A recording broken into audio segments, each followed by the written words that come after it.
Chapter 156. Ling Zhu never expected that Chu Xianmin would come here immediately to talk about this matter before Chu Liyue's body had even turned cold.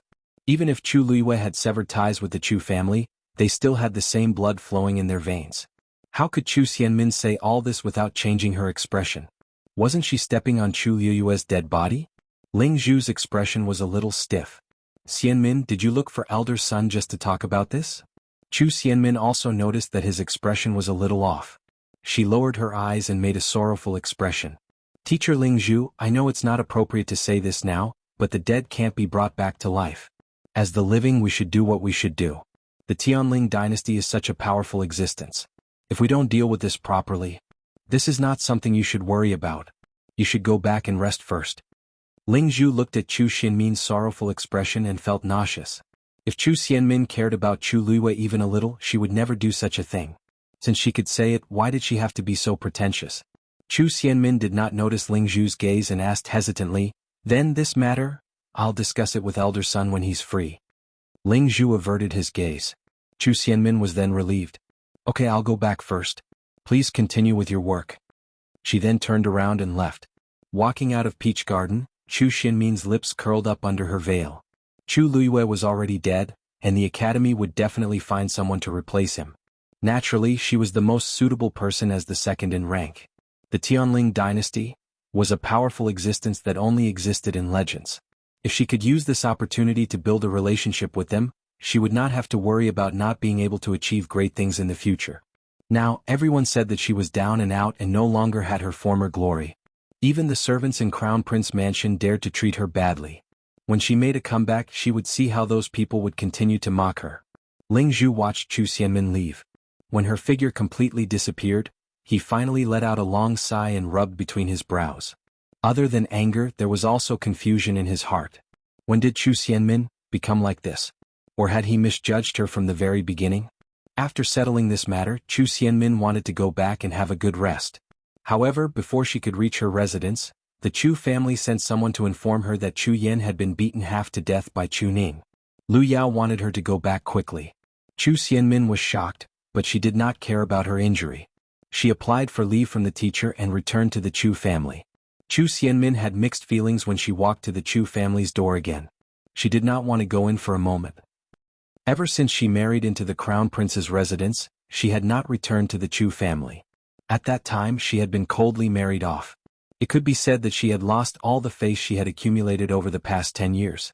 Originally, she had wanted to wait until her days in the Crown Prince's residence were better before returning. However, the Crown Prince had shut himself in his study these days. It was difficult to even see him once, let alone talk about other things. While she was hesitating, the servant in front of the gate had already seen her and said in a strange tone, "Oh, I was wondering who it was. So it's third miss. You don't look well. Could it be that you're having a hard time in the Crown Prince's mansion?" Chu Xianmin felt even more humiliated. However, if she did not go in, it would seem that she was afraid. She took a deep breath and didn't say a word as she walked in without looking sideways. After she left, the servants at the gate looked at each other and laughed in unison. Chu Xianmin dug her nails deep into her palms to suppress the anger in her heart.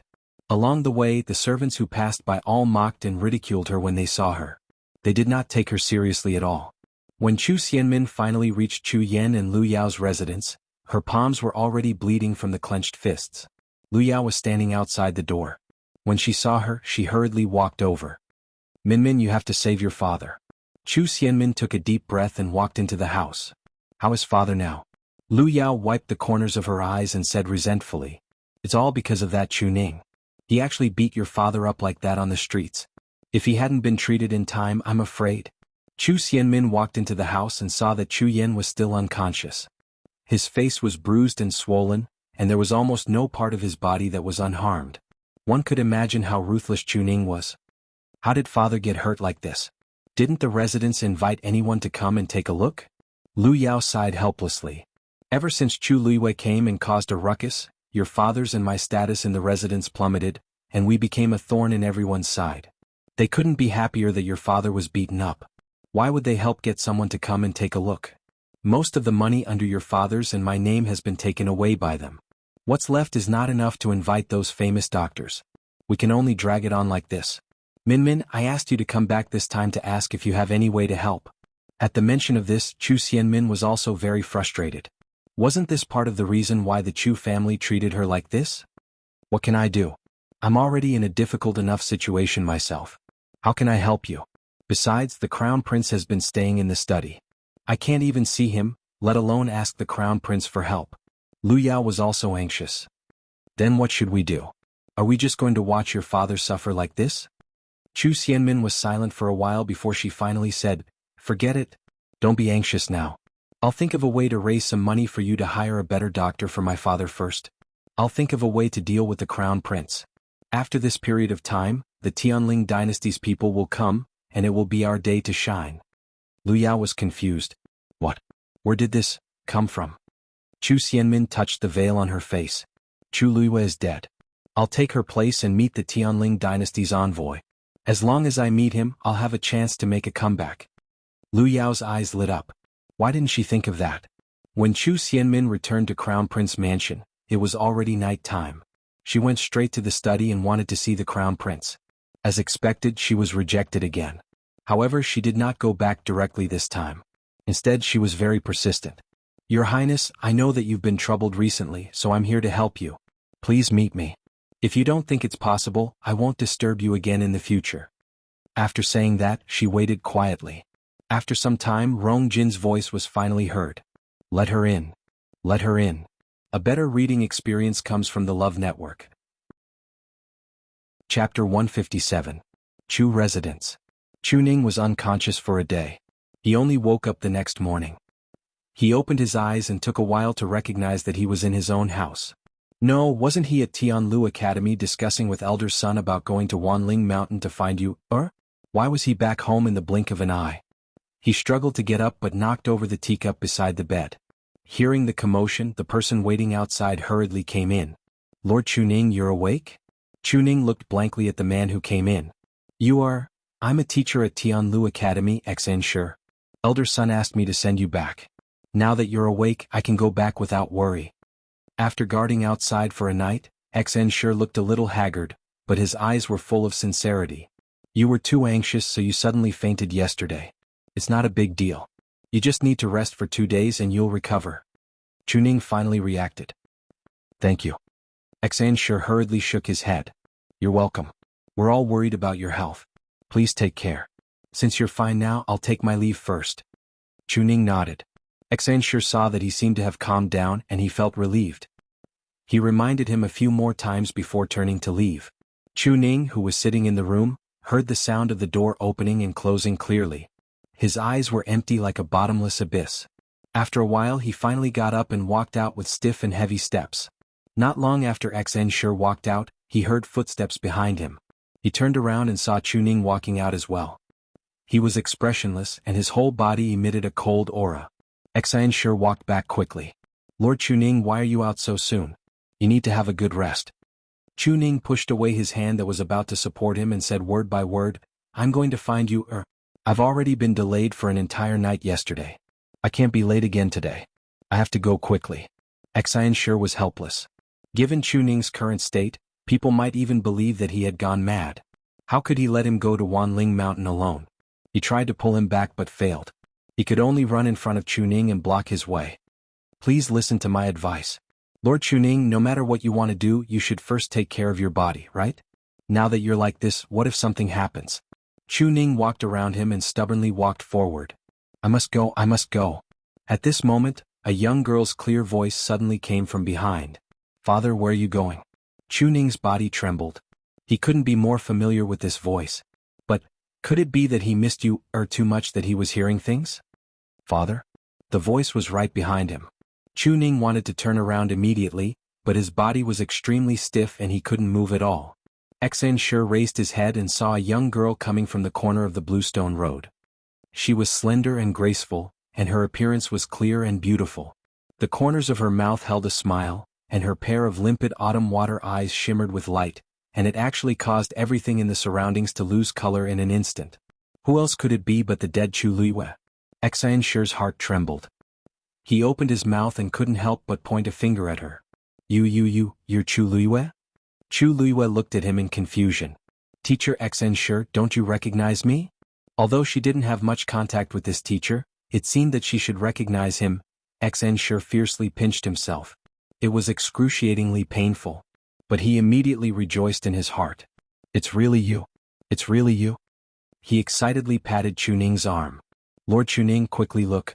Luyu is really back. Quickly look. Chuning's ears were buzzing. Chu Liyue finally sensed that something was wrong. She quickly walked forward. Father, what's wrong? Xianxia hurriedly explained. You don't know. Everyone thought that you had. Lord Chuning said that he wanted to go to Wanling Mountain to find you. I didn't expect that you would come back like this. That's great. Chu Liyue suddenly understood. That's right. In that situation, no one would think that she could come back alive. It turned out that the place that father insisted on going to was Wanling Mountain. When everyone thought that she was dead, her father still wanted to look for her. Chu Liyue's nose twitched. Her heart was filled with guilt. She reached out and hugged Chuning's arm. Father, you is back. His arm, which was touched by her, instantly melted like the spring water. The stiff and cold feeling instantly dissipated. It became warm and soft and then quickly spread.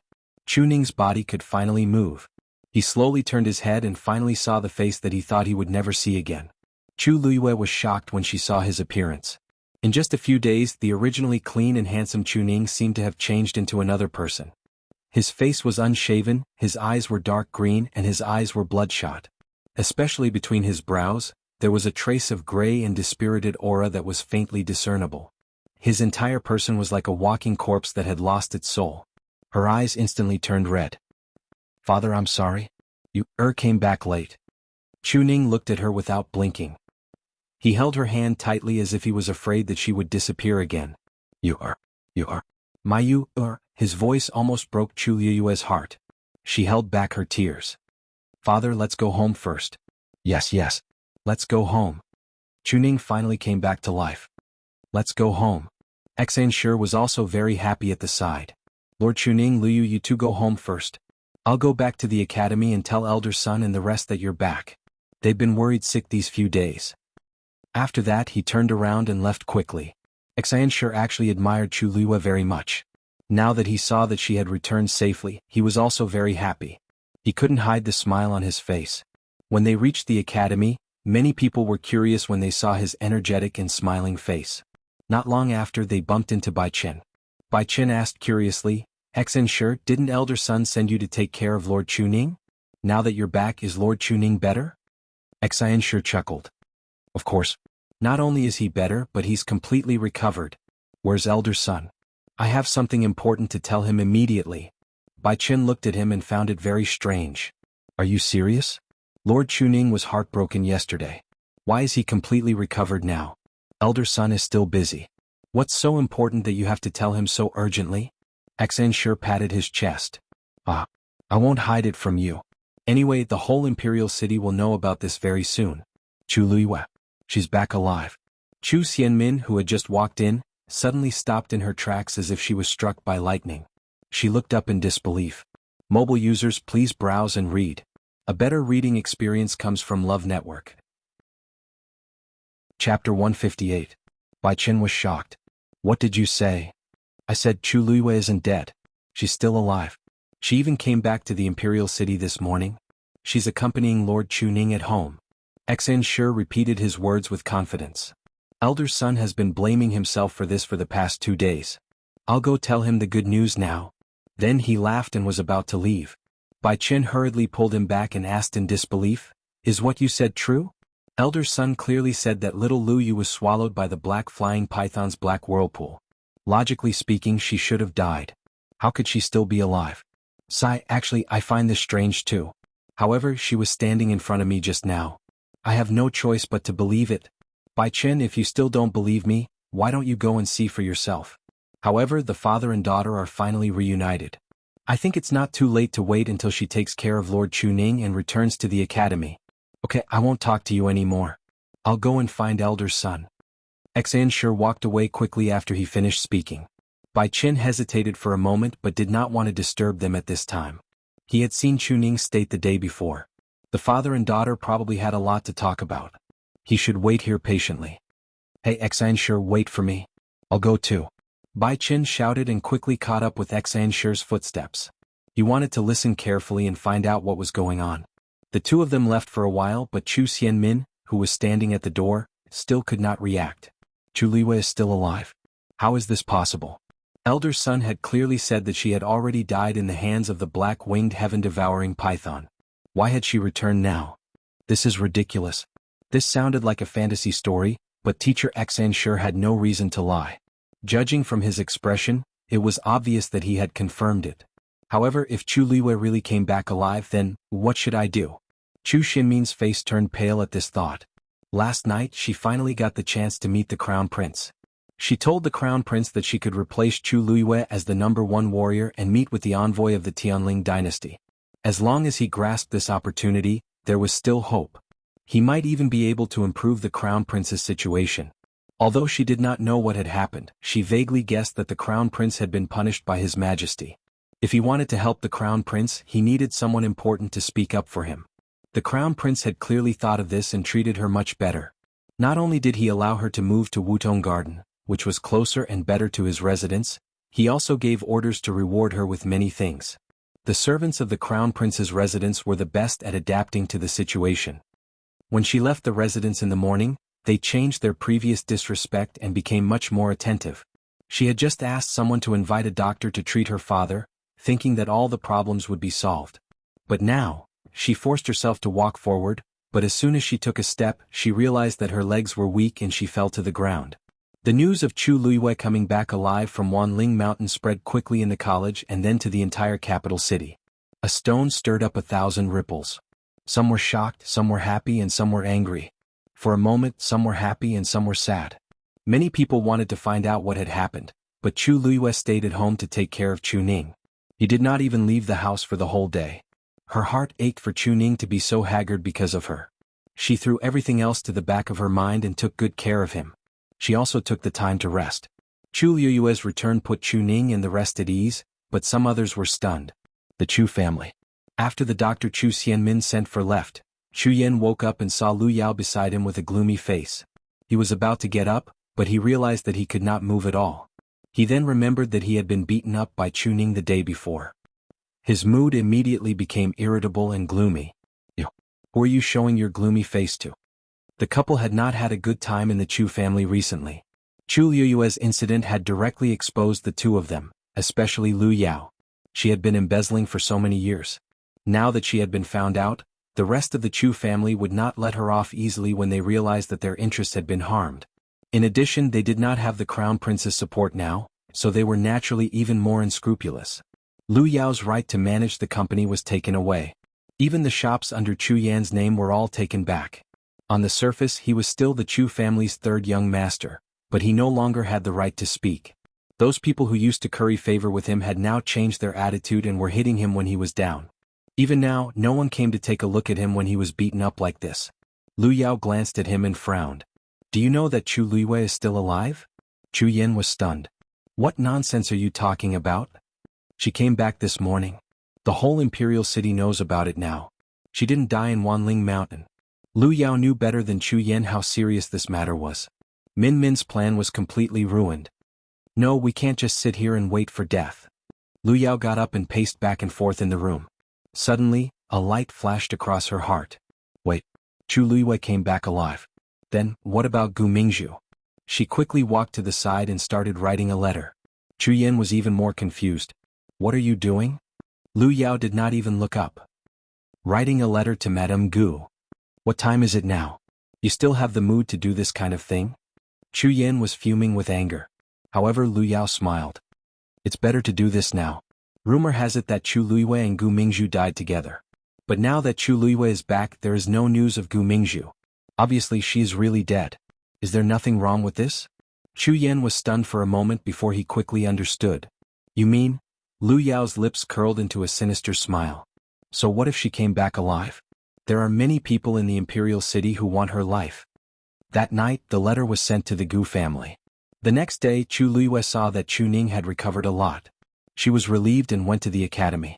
But just as she reached the entrance of the academy, she was stopped. Chu Liwei, stop right there. She looked back and saw a woman in her 30s walking over quickly with a group of people. She was dressed in white and her eyes were red. She looked sad and angry. Seeing Chu Liyue's face, she immediately became agitated and wailed. "Give me back my daughter's life." Digression: I couldn't sleep yesterday. Sob, sob, sob, sob, sob. A better reading experience comes from love. Chapter 159. Her voice was sharp and piercing, causing Chu Liyue to frown. "Who are you?" When the woman heard this, she seemed to be even more agitated. She immediately rushed forward and slapped Chu Liyue. "You still have the cheek to ask who I am? I'll kill you." Chu Liyue sidestepped and dodged her attack. The woman lost her balance and almost fell to the ground. Fortunately, the people behind her quickly caught her. "Madam, you have to be careful." The woman was even angrier. She pointed at Chu Liyue and said sternly, "Go. Capture her." "Yes." When the people heard this order, they immediately went forward and surrounded Chu Liyue, intending to take action. Chu Liyue's expression did not change, but his voice was much colder. He sounded imposing without being angry. "This is Tianlu Academy. Let's see who has the guts to cause trouble here."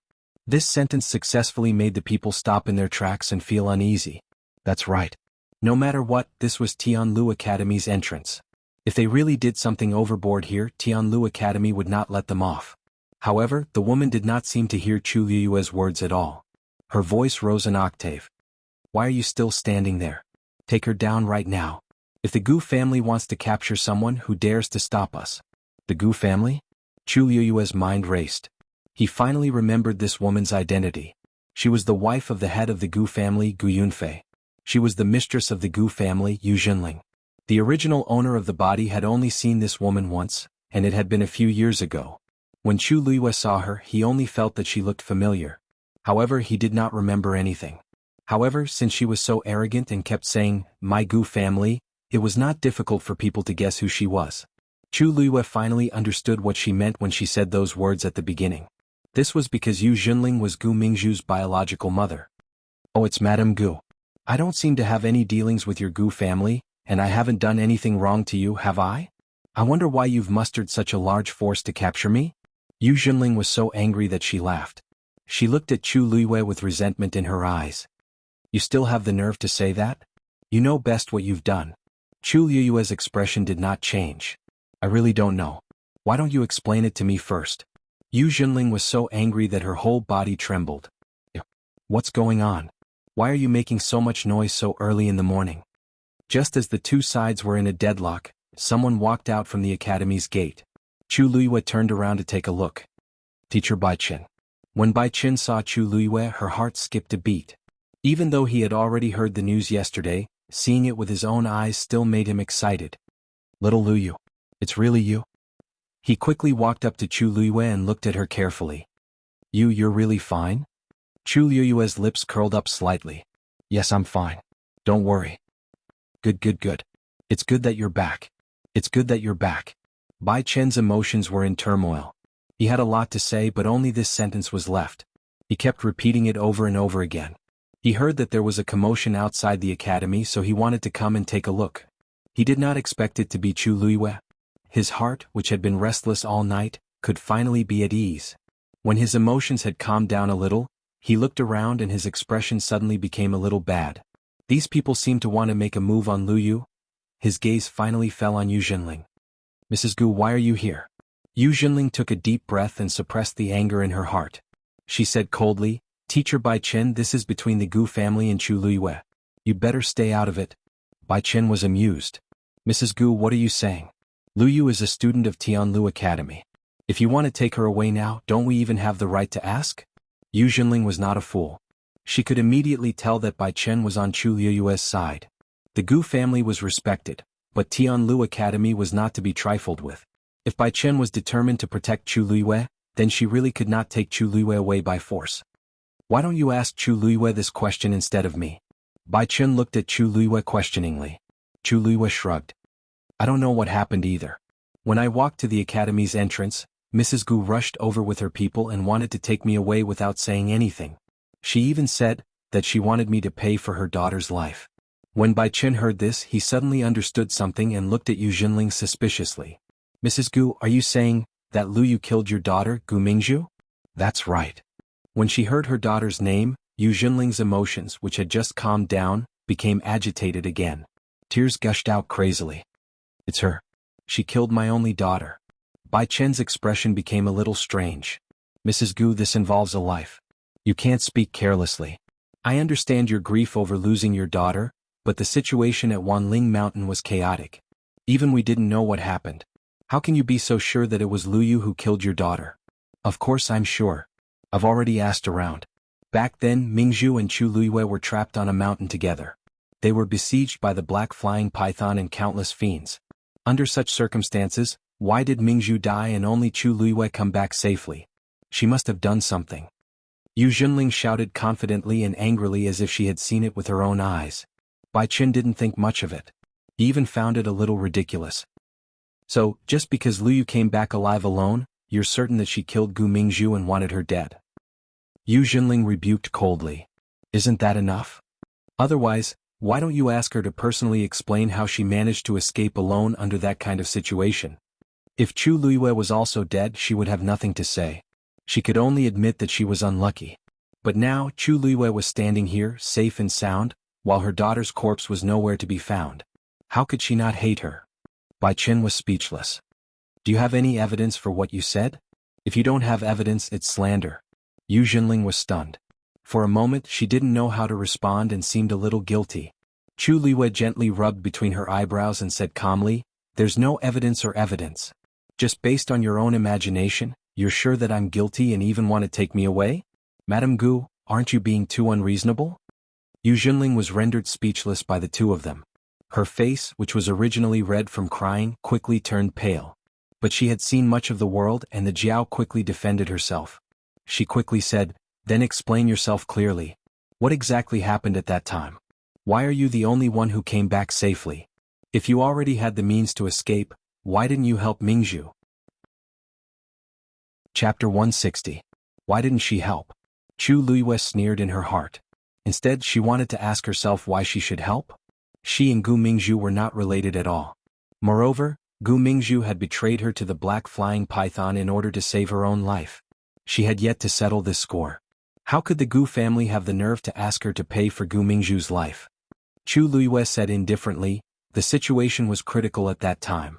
It was already extremely difficult for me to survive. How could I care about other things? Madame Gu, don't forget that it was a black flying python. Do you think I'm its match?" Yu Junling was speechless. Then how did you escape? Who knows if you used my daughter's life in exchange for a way out? Yes, that must be it. Yu Junling suddenly raised her voice, as if she was certain that Chu Luiyue must have used despicable means to survive. Chu Luiyue was so angry that she laughed. As the saying went, like father, like son. Yu Junling and Gu Mingzhu, this pair of mother and daughter, indeed had the same brain circuit. If the person present at that time was Yu Junling, she would probably make the same choice as Gu Mingzhu and use someone else's life in exchange for her own. Madame Gu, I've already said it very clearly. I was lucky to be able to come back alive. But if you don't want to believe me, then what else can I say? You only believe in your own imagination. Since that's the case, you can think whatever you want. But today, if you can't produce evidence, I won't go with you. I still have something to do, so I'll leave first. With that, Chu Luiyue turned to leave. You can't leave. Yu Junling took a few steps forward and was about to grab Chu Luiyue's sleeve, but she gently swayed and dodged. Chu Luiyue's patience was completely exhausted. Madame Gu, I don't have that much patience. Her tone was very calm, but a cold light seemed to flash in her obsidian-like eyes. For some reason, Madame Gu suddenly felt a little timid and did not dare to reach out to grab Chu Luiyue. Chu Luiyue turned around and walked towards the academy. Bai Chen walked in front of Yu Junling and sighed, persuading her, "Madame Gu, I know that Mingzhu's incident is a huge blow to you. As teachers, we are also very sad. But even so, they couldn't just randomly accuse others, right? Moreover, we all know Lu Yu's character. She would never do something like that. So I think you should go back and have a good rest today." Yu Junling refused. "Teacher Bai Chen, you're determined to protect Chu Luiyue today, aren't you? What kind of soup did she feed you to make you trust her so much? Think about it, in that kind of situation, if she didn't use some kind of method, how could she have escaped?" Bai Chen's expression also turned cold. "Madame Gu, are you saying that all the teachers and elders of Tianlu Academy are covering for Chu Luiyue?" Yu Junling thought that this might not be impossible, but she didn't dare to say it out loud. She glared viciously at Chu Luiyue. Her eyes were filled with hatred. Lu Yao was right. Chu Liyue was really a vicious and venomous snake. I don't know what kind of person Chu Liyue is. I only know that she could betray the Chu family that gave birth to her. She kicked them away and even wanted to peel off a layer of their skin after she left. She stirred up chaos in the Chu family, let alone other people. Chu Liyue, if you don't give me a satisfactory explanation today, I won't leave. After she finished speaking, her legs turned to jelly, and she collapsed on the ground, crying out loud. Mingzhu, my poor daughter. You died so tragically. Someone else caused your death, but I couldn't do anything about it. Mother is useless. Mother is useless. When the few followers beside her saw this, they immediately knelt down and cried in unison. Second Missy. You've been harmed by that evil person. The corners of Chu Liyue's eyes twitched. Was she planning to cry at Tianlu Academy's entrance? She frowned and looked back. She only felt that it was ridiculous. No matter what, Yu Junling was the matriarch of the Gu family. She had a noble status. How could she do such a thing? No matter how sorrowful and angry she was, her actions were equivalent to throwing the Gu family's face. Why didn't she consider it at all? When Yu Junling saw Chu Liyue's reaction, she thought that she was afraid and cried even harder. Her shrill and mournful voice could be heard from afar. Very quickly, many people gathered outside the entrance to watch the commotion. Some people started pointing at Chu Liyue as if they were gossiping. Bai Chen had never seen such a scene before. He was momentarily stunned. After regaining his senses, he was furious. If they cried like this, where would Chu Liyue and Tianlu Academy be? He frowned and said, Madame Gu, it's not appropriate for you to make such a scene, right? Yu Junling pretended not to hear anything. She only cared about crying. Bai Chen had a bad temper. He immediately panicked. Chu Liyue hurriedly pulled him back. Teacher Bai Chen, don't do anything.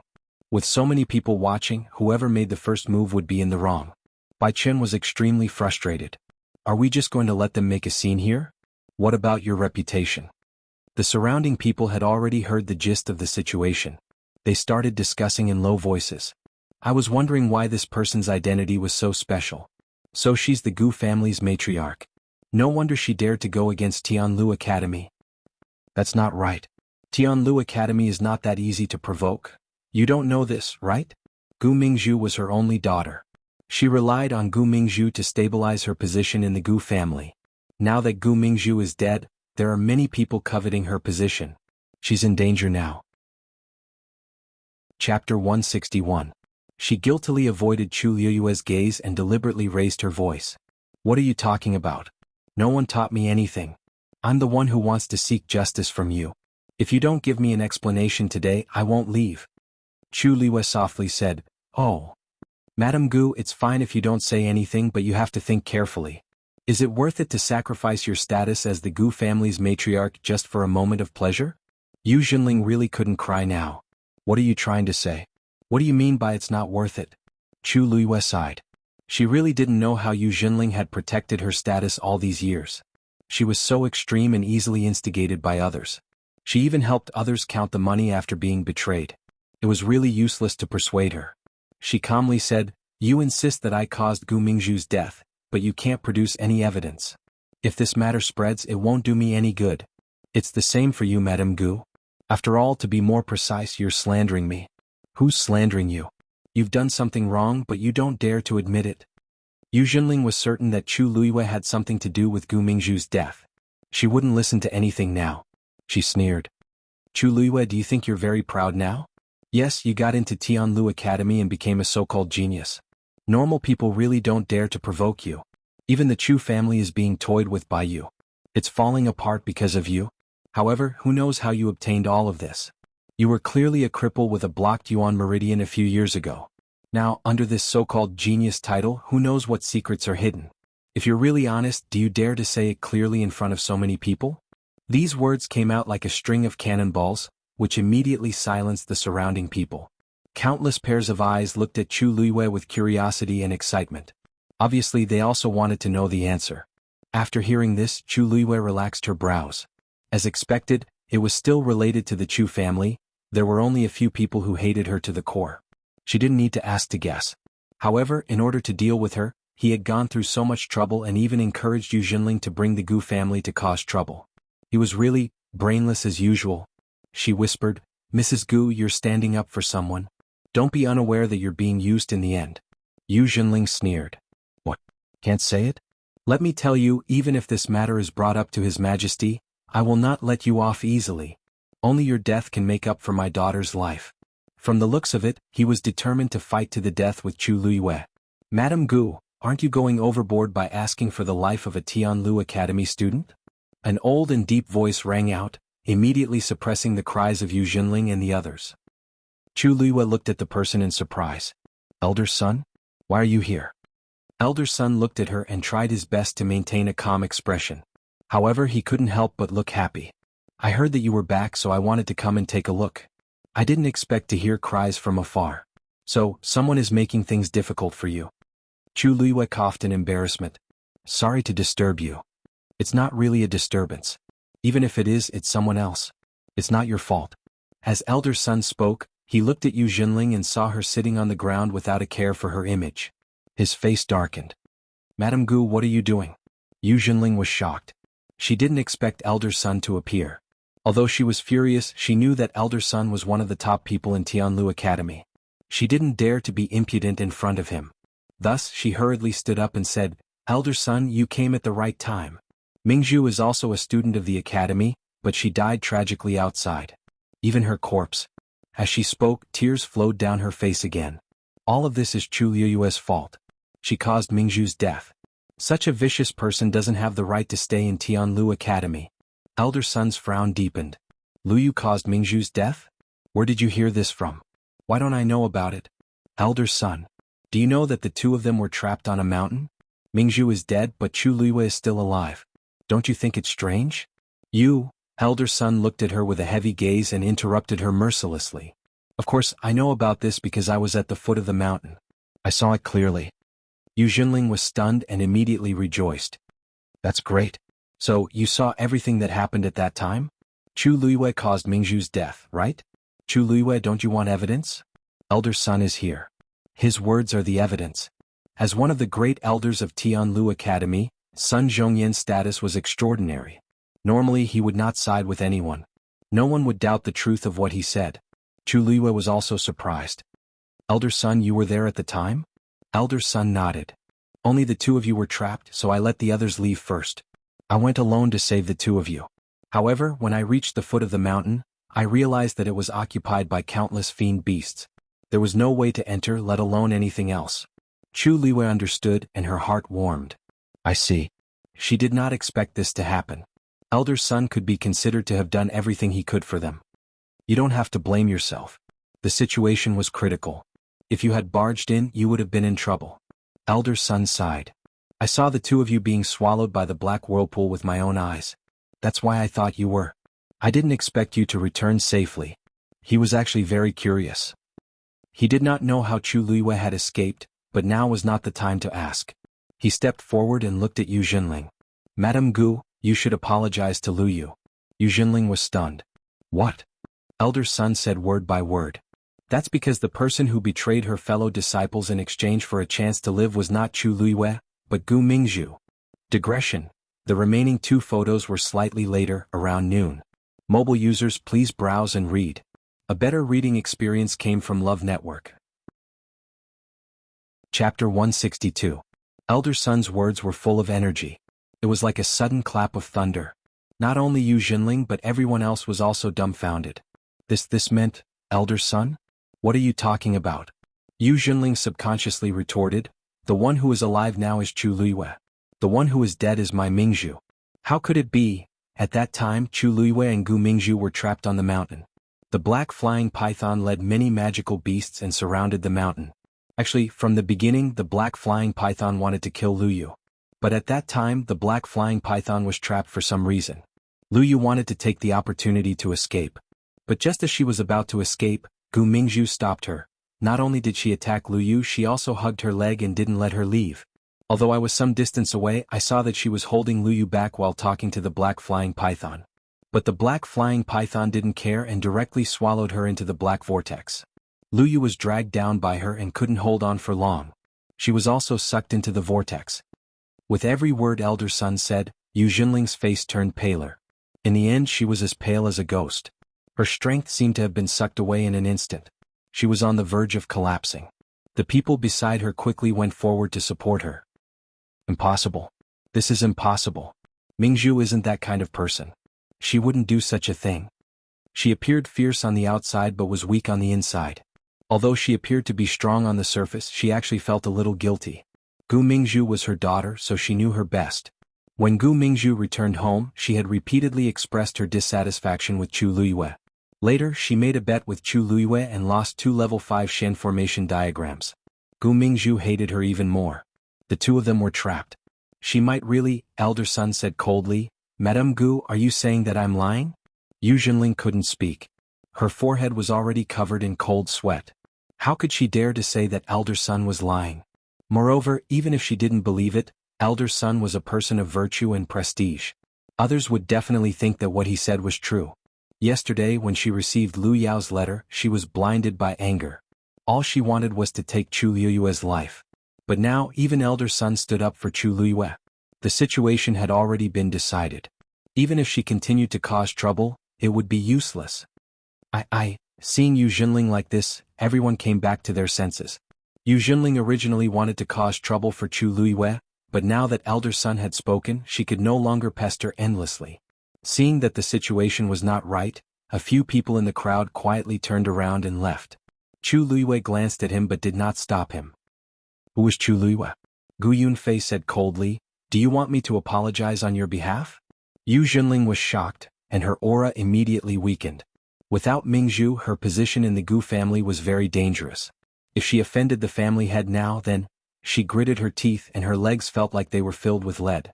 She walked step by step to Chu Luiyue, and her voice seemed to be squeezed out from her throat with difficulty. I'm sorry. Chu Luiyue blinked. Madame Gu, what did you say? I didn't hear you clearly. Yu Jinling was so angry that her whole body trembled. How could she not have heard clearly? She was deliberately making things difficult for her. Gu Yunfei looked at her warningly. Yu Jinling had no choice but to close her eyes in resentment. I'm sorry. Mobile users, please browse and read. A better reading experience comes from Love Network. Chapter 163. Chu Luiyue looked at her sympathetically. I wouldn't dare. Madame Gu is of noble status. I can't accept your apology. However, Madame Gu, you seem to be crying too hard just now. Listen, your voice is hoarse now. Yu Jinling was so angry that she almost couldn't breathe. Wasn't she mocking her on purpose? That's enough. Gu Yunfei shouted angrily and looked at his subordinates behind him. Hurry up and send Madame Gu back. Take care of her. Yes. They hurried forward and half supported and half forced Yu Jinling away. With Gu Yunfei here, Yu Jinling didn't dare to make a fuss no matter how angry she was. She could only leave with them. Gu Yunfei finally heaved a sigh of relief when they were completely out of sight. Elder son Luyu, this, Master Gu, elder son already said it very clearly. Gu Mingzhu failed to harm me and lost her life in the end. In fact, it wasn't just this time. It was the same before. She wanted to steal the cub of the golden mane bear but failed and was hunted down instead. Later, she purposely dragged our team down with her, causing us to be threatened by the golden mane bear. If it weren't for our good luck, even Mu Hongyu and the rest wouldn't have been able to escape death, much less me. Chu Liyue's expression was calm, but what she said shocked everyone once again. I'm of ordinary status. It doesn't matter if I die or get hurt. However, Mu Hongyu is Princess Yongping. If something happens to her because of this, Master Gu, I'm afraid you'll be in trouble. Gu Yunfei's remaining words were stuck in his throat. He didn't know if Chu Luiyue was telling the truth, but elder son was on her side. Even if it was fake, it was true. I originally thought that since Gu Mingzhu is no longer here, we don't need to pursue this matter. After all, the dead are more important. However, I didn't expect that after I gave in again and again, all I got in return was groundless accusations and slander. Master Gu, although I'm not a great person, I won't admit to things I haven't done. If others want to slander me, I definitely won't sit back and do nothing. Fortunately, elder son was here today. Otherwise, I wouldn't be able to clear my name even if I jumped into the Yellow River. What do you think? Gu Yunfei felt a chill run down his back. Then what do you want? Chu Luiyue paused and smiled. Mrs. Gu has already apologized to me in front of everyone. Of course, I won't hold it against her. Let's just forget about this matter. The stone in Gu Yunfei's heart was finally lifted. That's good, that's good. However, Chu Luiyue took a step forward, lowered his voice and laughed. Gu family head, Madame Gue has lost her beloved daughter. Now that she's grieving, it's easy for her to be incited by others. Perhaps someone might take advantage of her. You'd better pay more attention. Gu Yunfei's heart thumped. The farce finally came to an end. Chu Luiyue returned to the academy and briefly told Elder Sun and Bai Chen what had happened over the past 2 days. However, she didn't mention how she had escaped from the black vortex. She only said that she had fainted and found herself lying in the forest when she woke up. She didn't know what had happened. Elder Sun didn't believe it, but seeing that Chu Luiyue didn't seem to want to talk about it, he didn't pursue the matter. He told her to rest well and let her go. Before Chu Luiyue returned to her residence, she bumped into Mu Hongyu and Xinhu, who were looking for her. When the two saw Chu Luiyue standing in front of them, they were overjoyed. "Luyu, it's really you? It's really you?"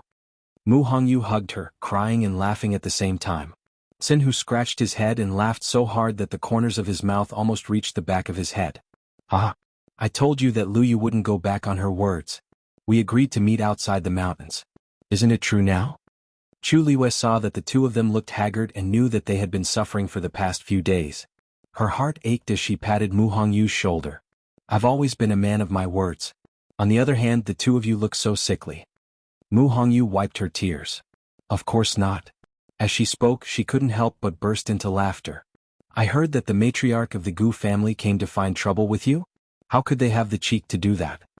Chu Luiyue shook her head. "It's already been resolved. Madame Gu probably won't have an easy time in the future." Xinhu asked doubtfully. "How do you know? After all, she's the matriarch of the Gu family." Chu Luiyue's lips curved up. "It's precisely because she's the matriarch that this matter is so serious." The Chu residence.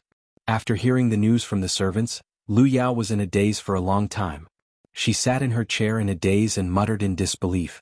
How could this be? Could it be that this still couldn't bring her down? Not only did it not bring her down, but it even cleared Chu Luiyue's name. With Elder Sun's words, there would no longer be such a rumor in the entire imperial city.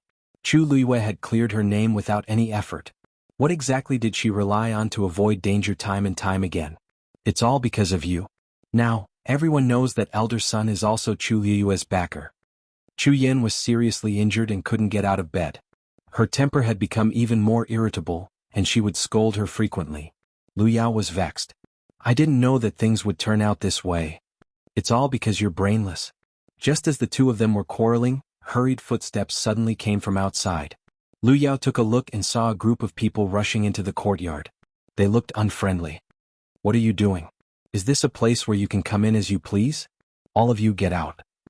The person at the front sneered and said sarcastically, "Third madam, we're here on First Elder's orders to invite you to the main hall." Lu Yao's heart skipped a beat. Why is First Elder looking for me? Don't you know what you've done? Now the Gu family is also waiting for you. Please? Lu Yao's heart sank when she heard the words Gu family. Mobile users, please browse for a better reading experience from Love Network. Chapter 164. Mu Hongyu was originally worried that Chu Luiyue would be bullied by Madame Gu, but seeing her calm and composed appearance, she was relieved. Thinking about it, Chu Luiyue could escape from the black flying python. What else could she not do? A mere Gu family was nothing to them. Forget it. Let's not talk about that. Now that you're back, we have to properly celebrate. Mu Hongyu's almond-shaped eyes sparkled as she spoke. "Luyu, you said you would take us to Phoenix Restaurant last time. I haven't been there in a long time." Chu Luiyue lightly knocked her head. "When your body recovers, you can go there every day. For now, you'd better stay here obediently." Mu Hongyu's smile immediately disappeared. She raised 2 fingers. "I swear I definitely won't drink. Is that okay? We'll only go eat." Chu Luiyue raised her brows. "Really?" Mu Hongyu hurriedly nodded. Really? Liu, just promise me. I beg you." Chu Luiyue pretended to hesitate for a while before finally nodding. "Okay." They had probably been heartbroken because of her for the past few days. It was time for them to relax. "Then let's go tonight. Xinhu, call Liao Zhongshu and Gu Mingfeng as well." Xinhu scratched his head, a little troubled. Liao Zhongshu's body hasn't recovered yet. He's been bedridden. I'm afraid he can't go." Chu Luiyue was a little surprised. Liao Zhongshu's injuries are that serious? I remember that it was mainly some flesh wounds at that time. After a few days he should have recovered a little. Why can't he even get out of bed? Speaking of this, Mu Hongyu and Xinhu's expressions were a little unsightly. That's right. The academy's teachers have already taken a look at him and given him medicine. But for some reason his injuries keep coming back and haven't improved. Xinhu continued. There's also Gu Mingfeng. He hasn't returned to the academy these past 2 days. I heard that he was chased out of the Gu family. Chu Liyue was stunned. Why would the Gu family do this all of a sudden? Mu Hongyu pursed her lips. Isn't it because of Gu Mingzhu? Gu Mingfeng has always been disliked in the Gu family. Now that Gu Mingzhu is dead, the Gu family is pushing all the blame onto him. Xinhu clenched his fists. Anyway, he rarely went back. It's no longer considered his home. It's good that he's gone. Chu Liyue shook his head. That's not the case. It was one thing for Gu Mingfeng to not be valued, but it was another thing for him to be kicked out. In the past he was in the Gu family, in the past the families. Chu Liyue thought for a moment and said, that's right. I'm afraid we won't be able to eat today's meal. Xinhu, go look for Gu Mingfeng. If you have any news, inform us immediately. Hongyu and I will visit Liao Zhongshu first. Upon hearing Chu Liyue's words, the duo agreed. After all, they had gone through life and death together. They couldn't ignore him. Mu Hongyu stopped joking. I know where Liao Zhongshu lives. Come with me. The moment Chu Liyue followed Mu Hongyu to the warrior student's residence, they attracted a lot of attention. The news of Chu Liyue's safe return had already spread throughout the academy the day before. Many people were curious when they heard that she was coming back today. Seeing that Chu Liyue had actually come to the warrior's residence, it naturally caused quite a commotion. Chu Liyue ignored it and followed Mu Hongyu to a small building. Mu Hongyu walked to the door and knocked. Jiyurong, are you there? The door was quickly opened. It was a tall and thin youth. He recognized Mu Hongyu at a glance and smiled warmly. Mu Hongyu, are you here to take a look at Zhongshu? Mu Hongyu nodded. Yes. Lu Yu and I are here to visit him. The youth was stunned when he heard Chu Liyue's name. Only then did he see that there was another person behind her. A strange expression flashed across his face, but it was fleeting. So you came together. Come in. Zhongshu just woke up. You can go up and visit him. Chu Liyue narrowed her eyes. Mu Hongyu didn't sense anything wrong. She pulled Chu Liyue to the second floor. We'll go up first.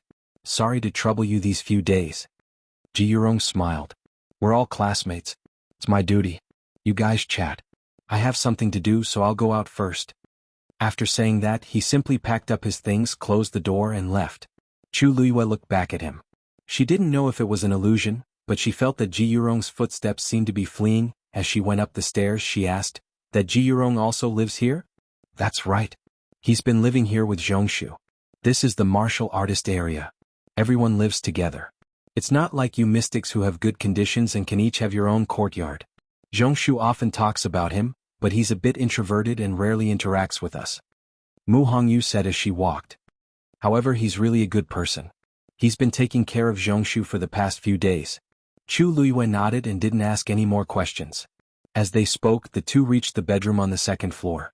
As soon as they entered, Chu Liyue saw Liao Zhongshu lying on the bed and couldn't help but be shocked.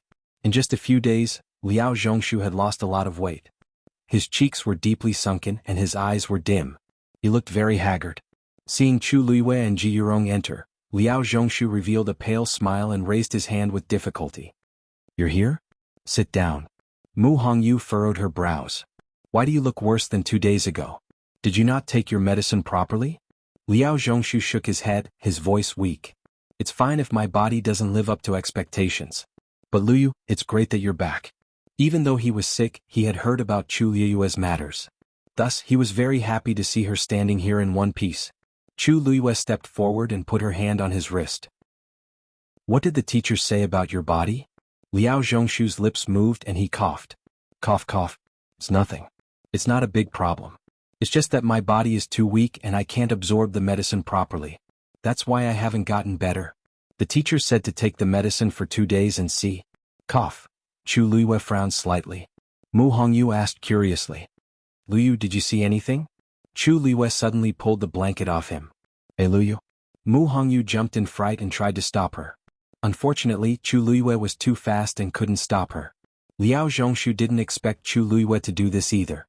He was instantly embarrassed and tried to pull the blanket up. However, Chu Liyue didn't care about their expressions. Her eyes were fixed on his left leg. A piece of flesh had been bitten off his left leg, and it was swollen beyond recognition. It was twice as thick as his other leg and it almost tore his pants apart. Mu Hongyu exclaimed. What's going on? Liao Zhongshu's face turned pale. It's been like this since the day I came back. The teachers don't know why. Chu Luiyue pondered for a moment. You've been poisoned. You've been poisoned. Chapter 165. Poisoned. Mu Hongyu was also shocked. She did not care about her embarrassment and quickly walked forward. Are you sure? Do you know what kind of poison he was poisoned with? Chu Luiyue covered Liao Zhongshu with the blanket once more. Instead of answering Mu Hongyu's question, he turned to Liao Zhongshu and asked, Have your legs been itching for the past 2 days? Furthermore, they start bleeding whenever you scratch them? Liao Zhongshu nodded in a daze. That is indeed the case. How did you know? Chu Luiyue had only taken a glance through his clothes, yet he was able to guess it so accurately. How I know isn't important. What's important is that the poison has already spread throughout your body. In less than 3 days it will reach your lungs. At that time there will be nothing I can do. Liao Zhongshu immediately became nervous. So serious? But I haven't even left my room since I came back. How could I be poisoned?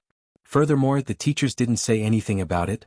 This poison is known as red blood goo, and it's an extremely rare type of poison. Once infected, the wounds on the body will fester over and over again, unable to heal. Even worse, the area around the wound will rapidly fill with blood, and the skin will become brittle. The itch will be unbearable, and the slightest touch will cause the wound to rupture. In the end, your skin will crack and you will die of blood loss. With every word Chu Luiyue spoke, Mu Hongyu and Liao Zhongshu's faces turned paler. By the end, their faces were as pale as ghosts. This was especially true for Liao Zhongshu. He was already on the verge of death, and after hearing those words, he found it hard to breathe. This? I don't know what happened either. Could it be that I? He couldn't finish his words, but Chu Luiyue and Mu Hongyu knew what he was worried about.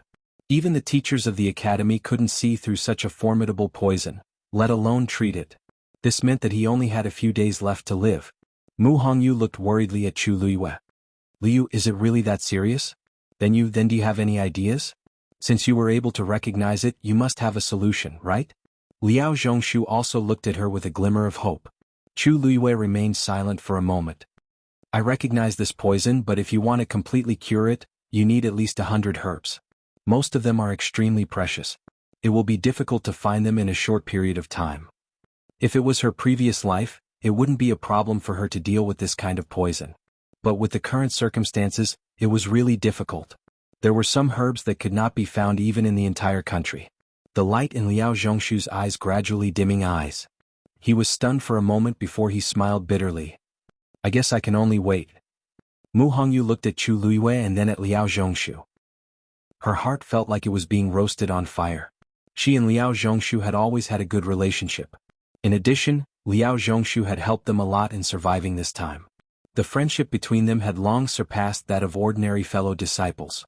But now, they were actually going to watch him die right in front of their eyes? The room fell into silence for a moment. Chu Luiyue suddenly asked, How did you get poisoned? Liao Zhongshu was at a loss. I don't know.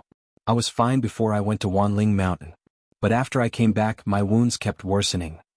So you were poisoned in the academy after you came back? I think so. After I came back, I didn't even leave this room. As Liao Zhongshu spoke, he frowned and fell into deep thought. But I don't know what went wrong either.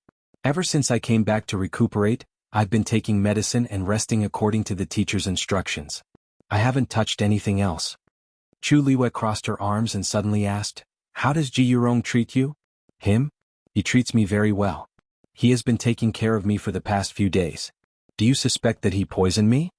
Liao Zhongshu finally understood what Chu Luiyue meant, but he subconsciously denied it. That's impossible. We've been living here since the day we were admitted to the academy. We get along well. Although we're not as close as biological brothers, we have a good relationship. He has no reason to harm me.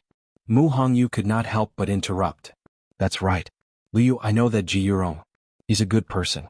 I don't think he would do such a sinister thing. You can't judge a book by its cover. If it wasn't him, did you poison yourself? Chu Luiyue disagreed with the two's words. If he really didn't do anything, why did Ji Yurong look so guilty when he saw her? Mu Hongyu and Liao Zhongshu were speechless. Chu Liyue's words were reasonable. What do we do now? We can't just arrest him and interrogate him, right? Then even if he did it, he definitely wouldn't admit to it. Mu Hongyu rubbed her temples and felt that her head was hurting. Chu Liyue looked around and saw an empty bowl beside Liao Zhongshu. She could faintly smell a faint medicinal fragrance. Is this the bowl you drink your medicine from? So clean. Liao Zhongshu nodded. Every time I drink my medicine, Yurong would immediately wash the bowl. He said that the smell was too strong and he was worried that it would affect my rest. So, he would wait until I finished drinking it and wash it before bringing it back. Liao Zhongshu's voice gradually trailed off. He looked at the bowl with a strange expression. Could it really be him? At first he thought that Ji Yurong was taking care of him and was very grateful. But now that he thought about it, it was indeed strange. He was a patient. So what if he smelled the medicine? Even he did not care. Why did Ji Yurong care so much about it? Chapter 166. Mu Hongyu was shocked and hurriedly followed him. Heaven Medicine Pavilion? Isn't that where the academy stores all kinds of herbs? Are you going there now, to get the herbs? Chu Liyue nodded. As the top academy in country Yaoqin, Tianlu Academy should have a lot of good stuff stored there. Let's go take a look first. I'll go by myself. Go and check if Ji Yurong has been acting strangely recently or if he's been in contact with anyone. He's from an ordinary family, so he must have gotten the poison from someone else. Mu Hongyu was a little hesitant. It's not a problem for me to check, but Heaven Medicine Pavilion?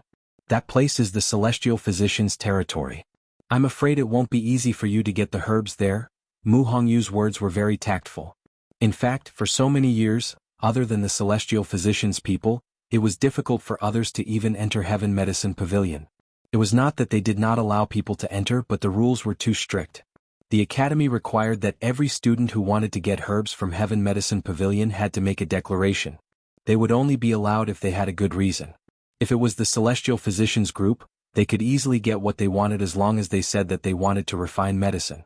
However, it was not so simple for warriors and celestial physicians group. Chu Liyue raised his brows. Then, are warriors and Shen masters not qualified to go? That's not it. Actually, we only go there once in a while when we're injured. Mu Hongyu wrinkled her nose and was a little indignant. You don't know, but the celestial physicians group is very arrogant. They're very hard to please. Chu Liyue laughed. Celestial physicians' requirements for talent were very high. Normal celestial physician did have this problem. Although I didn't cultivate there, I passed the celestial physician's exam. They won't make things difficult for me, right? Mu Hongyu pursed her lips. That might not be the case. Chu Liyue patted her arm. Don't worry. The two of them split up. Chu Liyue walked all the way to the back of the mountain. The Heaven Medicine Pavilion was built on the steepest mountain in Tianlu Academy.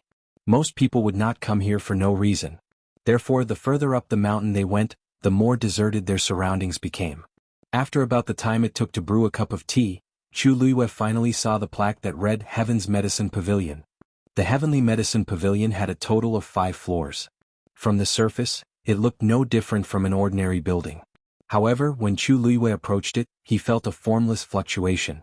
Outside Heaven's Medicine Pavilion, an extremely powerful barrier had been set up. Outside the bronze gate stood 2 youths who seemed to be guarding it. Seeing Chu Liyue, one of the youths asked coldly, "Who are you? What is it?" Chu Liyue said, "Student Chu Liyue is here to collect the medicine." When they heard the name Chu Liyue, a look of astonishment flashed across their faces at the same time. This name reverberated like thunder in their ears. Some time ago, she passed all 3 examinations and was admitted to the academy. She was also a genius who took first place in the warrior division and second place in the Xianmaster division on the same day. Even though they did not care much about the warrior division and Xianmaster division, they had heard this name more than once. They did not expect that she would actually come here. You are Chu Liyue? The youth who asked the question carefully sized up Chu Liyue. Chu Liyue nodded. You have to declare if you want to collect medicine from Heaven's Medicine Pavilion. Fill in the form first. As he spoke, the other youth waved his sleeve, and an item flew toward Chu Liyue. Chu Liyue raised his hand to catch the item and raised his eyebrows slightly. It was actually a wooden board and a writing brush. The wooden board was charred black and was only the size of a palm. It was also very rough to the touch. Write down the item you want on this and we will send it in for verification. After the verification, the item will be given to you. The youth spoke indifferently as if he was doing business. Chu Luiyue flipped through the items in his hand and smiled. It seemed that Mu Hongyu was right. This group of people from Celestial Physician Division was truly extraordinarily arrogant and liked to make things difficult for others. This charred wooden board was not ordinary wood, but the trunk of a black sage vine. It was born like this and its texture was hard. Even if an average person used a knife to carve, they might not be able to leave a mark on it. As for writing, this writing brush was clean without a speck of ink, so how could he write? Chu Luiyue waved the item in his hand. Just write it on this? The two youths nodded in unison, looking like they were watching a joke. Chu Luiyue did not say anything else. He picked up the brush and started writing on the wooden board. The brush did not leave a single mark on the black wooden board. Chu Luiyue paused and frowned slightly, seemingly a little surprised. The two youths looked at each other with ridicule in their eyes. Passing all 3 tests? Genius? Seems like this is all there is to it. Chu Luiyue looked up and smiled apologetically. I'm sorry, there seems to be a problem with this item. Can I trouble you to change it for me? Change it? Each person can only have one at a time. How can? One of the youths immediately refused, but before he could finish, the person beside him suddenly interrupted him. Since this is your first time here, we'll change it for you. With that, he moved his arm and threw a similar black wooden board to Chu Luiyue. Hey Emo Liang, according to the rules you can't. Cui Yao disagreed, but he saw Emo Liang give him a look. He was stunned for a moment before he realized that Emo Liang was actually trying to tease Chu Luiyue. She couldn't write one and she still couldn't write another one. Wouldn't that be embarrassing? Ever since Chu Luiyue entered the academy, she had always been praised and in the limelight. Now was the perfect time to show her who was the boss. So many people praised her as a genius, but now it seemed that her brain wasn't that bright. The two exchanged a look of understanding and didn't say anything else. They just looked at Chu Luiyue, waiting for her to make a fool of herself. Sure enough, Chu Luiyue still couldn't leave a mark on it. She paused, seeming a little embarrassed and confused. Cui Yao and Emo Liang almost couldn't hold back their smiles. Chu Luiyue, it seems like there's a problem with this one too. How about we change it for you? Emo Liang said loudly, his tone mocking. Chu Luiyue looked at him and hesitated for a moment before saying, Then I'll have to trouble you. No trouble, no trouble. We're all from the same school, so it's only right that we help each other. Emo Liang held back his laughter and threw another wooden board to Chu Luiyue. This time, Chu Luiyue had a total of 3 boards in her hands. Hey Chu Luiyue, if this still doesn't work, why don't we just give you a few more? Once you try 100 times, you'll definitely find a good one, right? Ah. Cui Yao didn't hide his ridicule and laughed out loud. Even a fool would be able to see the problem at this point. But unexpectedly, Chu Luiyue didn't show the slightest bit of embarrassment. Instead, she smiled and shook her head. No need, these are enough. With that, she walked to the side and plucked an apricot leaf. Seeing her actions, Cui Yao's laughter came to an abrupt stop. Emo Liang also felt a bit uneasy. Chu Luiyue used the apricot leaf to lightly wipe the blackboard, then started writing again. As the tip of the brush moved, a smooth white handwriting could be clearly seen. Mobile users, please browse for a better reading experience from LoveNet. Emo Liang swallowed his saliva with difficulty. Chu Luiyue, each person can only fill in 1 piece of paper at a time. Hurry up and return the remaining 2 black sage vines. Chu Luiyue didn't even raise her head. Senior brother, you gave these to me. There's no reason why I can't write them, right? Cold sweat dripped down Emo Liang's forehead. I told you to stop writing. If the teacher knew that he had given Chu Luiyue 3 black sage vines at once, he would definitely punish him. At this moment, Chu Luiyue had already filled up the first black sage vine. She took the remaining 2 and smiled brightly at the 2. I really can't refuse senior brother's kindness. With that, she continued to write on the 2 blank black sage vines. What a joke. To help Liao Zhongshu stop the poison, she needed a lot of herbs. Moreover, these 2 people were deliberately asking for trouble. Wouldn't it be inappropriate if she didn't repay them properly? Seeing Chu Luiyue's actions, Emo Liang's heart sank bit by bit. Finally, Chu Luiyue filled up the 3 black sage vines and handed them over. Senior brother, these are the herbs I need this time. Please send them in for the teacher's approval. Emo Liang's body stiffened. Seeing the smile on Chu Luiyue's face, Cui Yao was furious. She snatched the things away. Don't bite off more than you can chew. I'd like to see if the teacher will approve it for you. With that, she opened the door and walked in. Bang! The door closed again. Chu Luiyue shrugged, took a few steps back and waited patiently. Emo Liang was jolted awake by the sound of the door closing and returned to his senses. Yes, Cui Yao was right. Chu Liyue's writing wasn't the most important thing. As long as the teacher didn't approve it, it would be useless for her to write. She wasn't from the Celestial Physicians team and this was her first time here. If she only wanted 1 or 2 ordinary herbs, the teacher might give them to her. However, she had asked for too much from the start. This request would definitely not be approved. With that thought, he finally heaved a sigh of relief. The waiting time was always unbearable. Mo Liang glanced at the door from time to time, but Cui Yao didn't come out. His mood became more and more restless. That's not right. The teacher would definitely reject the request. Cui Yao should have come out by now after being in there for so long. Why hasn't she come out yet? He looked back at Chu Liyue, only to see her standing there with her hands behind her back. She looked relaxed as if she wasn't worried about her request at all. This made him even more annoyed and he frowned. After another 15 minutes, the door opened again and Cui Yao came out. Apart from the black sage vine that had already been erased, he didn't have any other herbs in his hand. He didn't pass. Mo Liang was delighted and quickly went up to him. What took you so long? Is the teacher busy? Is that why he rejected me so late? Cui Yao's expression was a little strange. She handed the black sage vine to Mo Liang and walked to her seat on the other side without saying anything. Mo Liang felt something was wrong. What's wrong? Cui Yao looked at Chu Liyue with a complicated expression and said with difficulty. Her list has passed. How is that possible? Mo Liang jumped to his feet in disbelief. Cui Yao rubbed her face. Teachers Warong said that there were too many things and some of them were placed in remote locations. He said that it would take some time to prepare them. Later he will personally come out with the things. Love Network has a better reading experience. Chapter 168. Mo Liang thought he was hallucinating, but Cui Yao didn't seem to be joking. He was stunned for a while before he muttered, How? How is this possible? Cui Yao didn't want to say another word. How could he not be shocked? He wanted to ask the same question too. When he handed the list over, Mr. Zhuorong frowned and looked at it for a long time. However, as he looked at it, his brows relaxed and there was a hint of excitement in his eyes. Then he put aside his work and went to prepare the herbs himself. Cui Yao thought of the smile on Mr. Zhuorong's face when he left and felt awkward. Mr. Zhuorong had always been strict. He wouldn't even approve the list of Celestial Physician students. However, Chu Liyue, she wrote 3 black sage vines. How could she do that? Thank you, senior. I'll wait here then. Chu Liyue said with a smile. Cui Yao looked away. Out of sight, out of mind.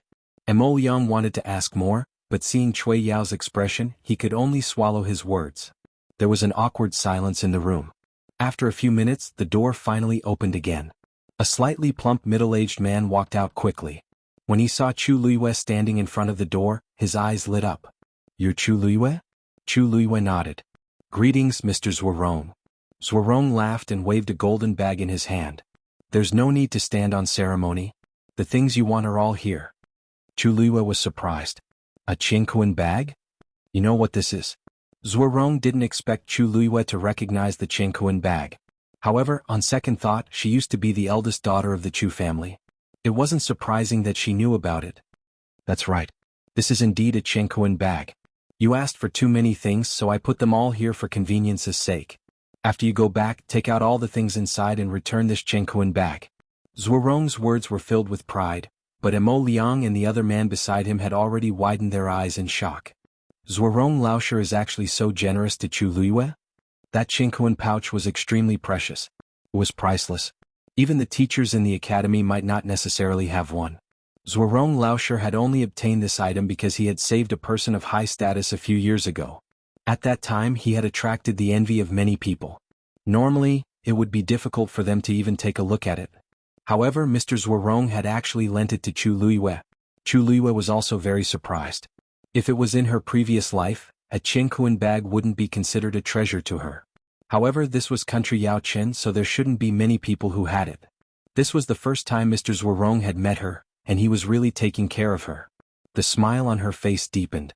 She took a few steps forward and took the xianxia bag with both hands. Thank you, Mr. Zhuorong. I will return it as soon as possible. How could he not take advantage of a free lunch? There's no rush. I have a few questions that I would like to ask you. You have to answer truthfully. Chu Liyue looked at his expression and already guessed what he wanted to ask. She nodded lightly. Teacher, please ask. I will definitely tell you everything I know. Zhuorong chuckled. All right. Tell me first. Did you write that list yourself? Yes. Zhuorong's eyes suddenly lit up. Why did you write this list? Are you refining medicine for someone? Chu Luiyue didn't hide it. Yes, this medicine is indeed for a friend. Is that person Liao Zhongshu? Zhuorong asked anxiously. Chu Luiyue's lips curled up slightly. That's right. It's him. I knew it. Zhuorong slapped his thigh. Previously, he had also gone to check on Liao Zhongshu's injuries. He secretly guessed that he might have been poisoned, but he didn't know what kind of poison it was. Even after discussing it with the other teachers, he still couldn't come to a conclusion. However, when he saw Chu Luiyue's list, he suddenly realized that there were a few medicinal herbs in the list that seemed to be compatible with Liao Zhongshu's current condition. This was also the reason why he had to personally prepare the medicinal herbs. He wanted to meet Chu Luiyue and get to the bottom of this matter. You know about his condition? Zhuorong asked vaguely. Chu Luiyue's eyes flickered slightly. I have seen a similar situation in the past. Zhuorong took a deep breath. So, this prescription. I came across this prescription by chance and I don't remember it very clearly. Since I have no other choice, I decided to give it a try. As soon as Chu Luiyue said those words, disappointment surfaced on Zhuorong's face. I see. He thought that Chu Luiyue was the one who came up with this prescription. However, upon thinking about it, he found this idea ridiculous. There were so many teachers in the academy who couldn't do anything about it. How could a mere student like Chu Luiyue come up with such a prescription? Even the principal might not be able to do it. Zhuorong's agitation gradually calmed down, but he was still pleased that Chu Luiyue was able to help Liao Zhongshu. You can head back first. I will personally head over with the other teachers later. Chu Luiyue nodded. Then I will take my leave. With that, she turned around and left with the Cosmos sack. Zhuorong turned to the two behind him. In the future, if that lass wants to take medicinal herbs, just let her do so. Don't let what happened today happen a second time. Do you understand? Cui Yao and Emo Liang were confused by the conversation, but they could vaguely sense that Chu Luiyue did have some talent in the field of celestial physician. Furthermore, Zhuorong also thought highly of her, so they didn't dare to say anything else. They could only agree to it. Yes, I will definitely keep it in mind. When Zhuorong saw that the two of them still looked somewhat unwilling, he shook his head inwardly and said earnestly, he said in a serious tone, don't think that you are better than others just because you are a celestial physician. There will always be someone better than you. Emo Liang couldn't help but ask, Mr. Zhuorong, do you mean that Chu Luiyue is more talented than us? Zhuorong looked at the two with pity. She keeps a low profile, but you think she is useless. Don't say such childish things in the future. You will only make a fool of yourself. Do you understand? Digression, it's my birthday today. More chapters tonight. Mobile users, please browse for a better reading experience from Iowa. Chapter 169. Chu Luiyue brought the herbs back to her residence. She took out all the herbs from the xianxia bag and placed them in order. Just as she was about to return to Heaven's Medicine Pavilion to return the xianxia bag to Zhuorong, she heard a commotion outside. She walked to the door and just as she opened it, she saw Zhuorong bringing a few other teachers into the courtyard. When Zhuorong saw her, he immediately smiled. Luyu, these are the teachers who diagnosed Liao Zhongshu previously. I brought them here to see you. The few teachers silently sized up Chu Luiyue.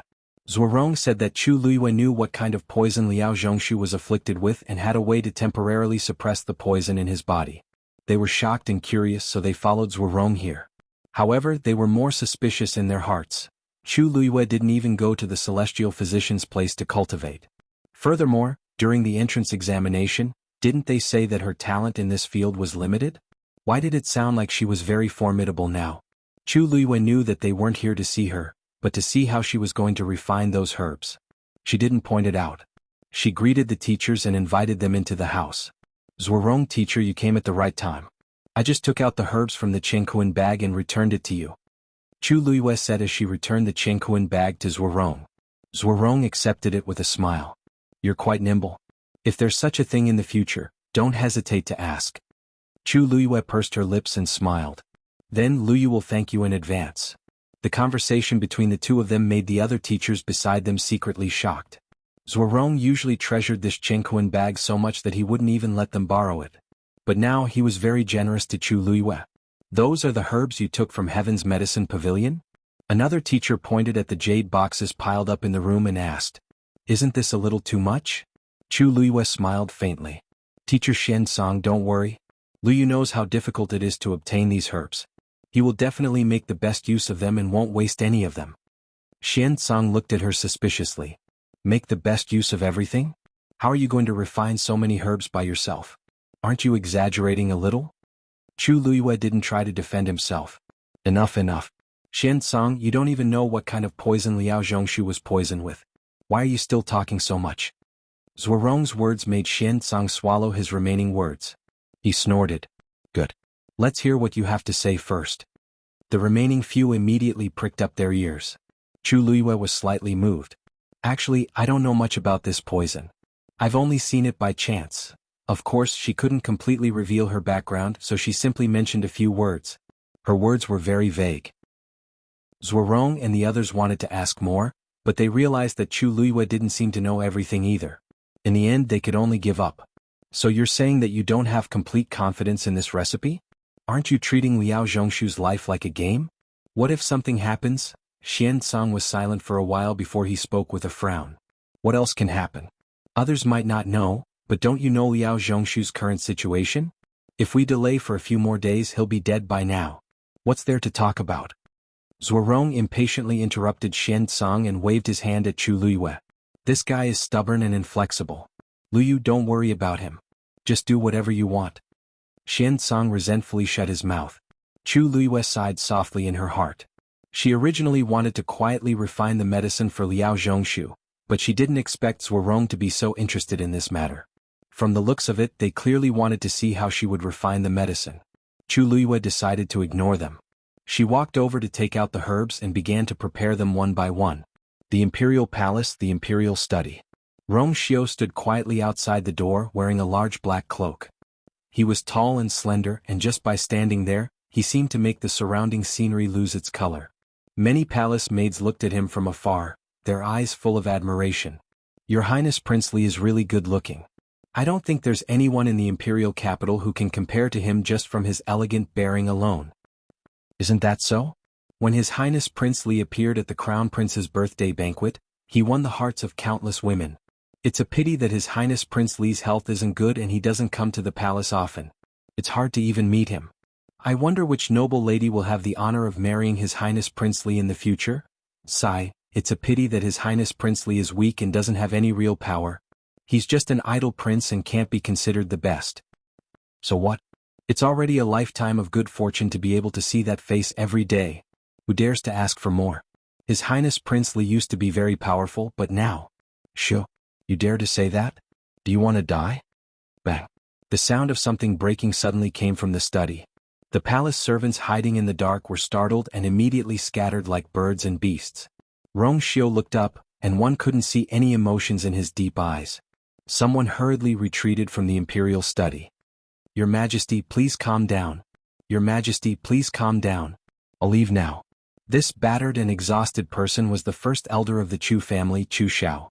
He wiped the cold sweat off his head. His entire body was covered in dust. He originally came to see His Majesty today to plead for the Crown Prince, but he didn't expect that the moment he mentioned the Crown Prince, His Majesty would fly into a rage and chase him out.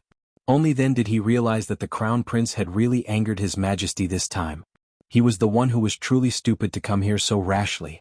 Chu Xiao heaved a heavy sigh. Too many things had happened during this period of time. His mind was actually starting to become muddled.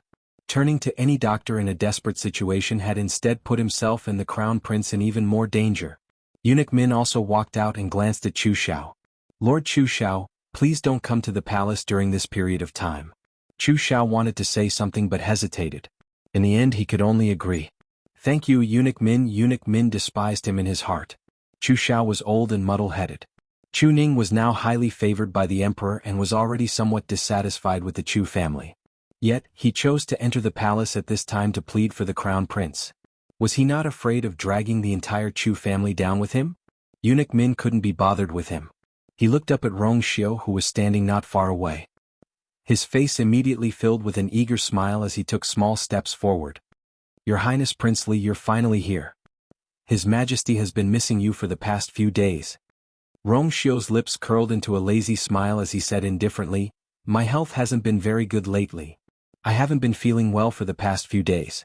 Now that I've recovered a little, I immediately came to visit Imperial Father." "Please come in," His Majesty was still angry. If it were an ordinary person, Eunuch Min wouldn't dare to invite them in, but Prince Li was different. When Chu Xiao heard this, he couldn't help but look up at Prince Li, who rarely showed himself. Xiao nonchalantly glanced at him, nodded, and walked toward the imperial study. Chu Xiao couldn't help but look over, but Eunuch Min quickly urged him to leave. The moment Xiao entered the room, he saw shattered teacups scattered all over the floor. Emperor Jiawen's face was still filled with anger. Xiao lightly smiled. "Father, what made you so angry?" "It's not worth mentioning." When Emperor Jiawen saw him, his expression became much gentler. "On the other hand, have you been feeling better recently?" "Thank you for your concern, Father.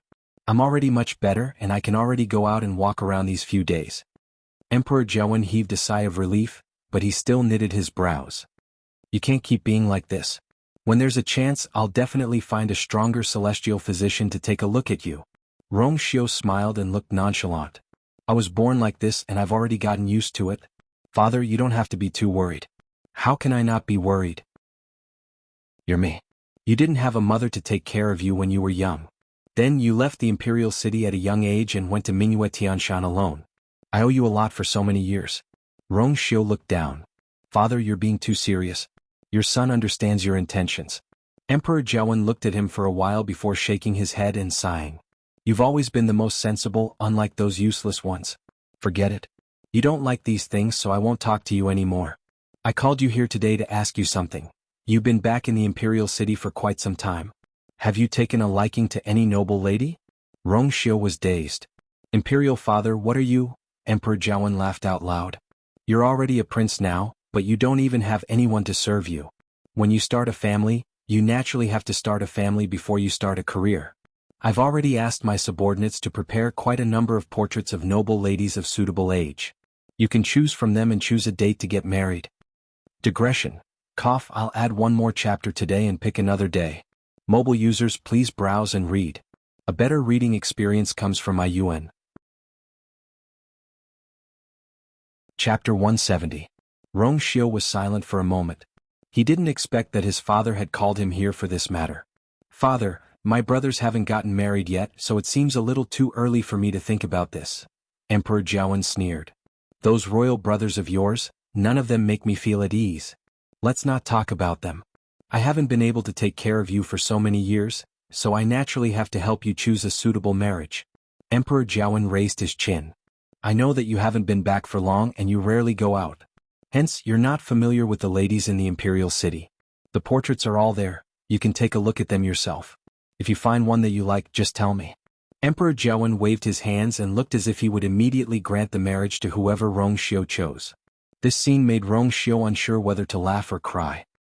He didn't even look at the portraits as he directly said, "Father, I've always been weak. Imperial Father, this son has been frail and sickly since young. If I were to marry a wife, I would only be causing trouble for other people. Let's put this matter aside for now." "What the hell are you talking about? Whoever marries you, that's her fortune. Who dares to say that you're a burden? Just pick one."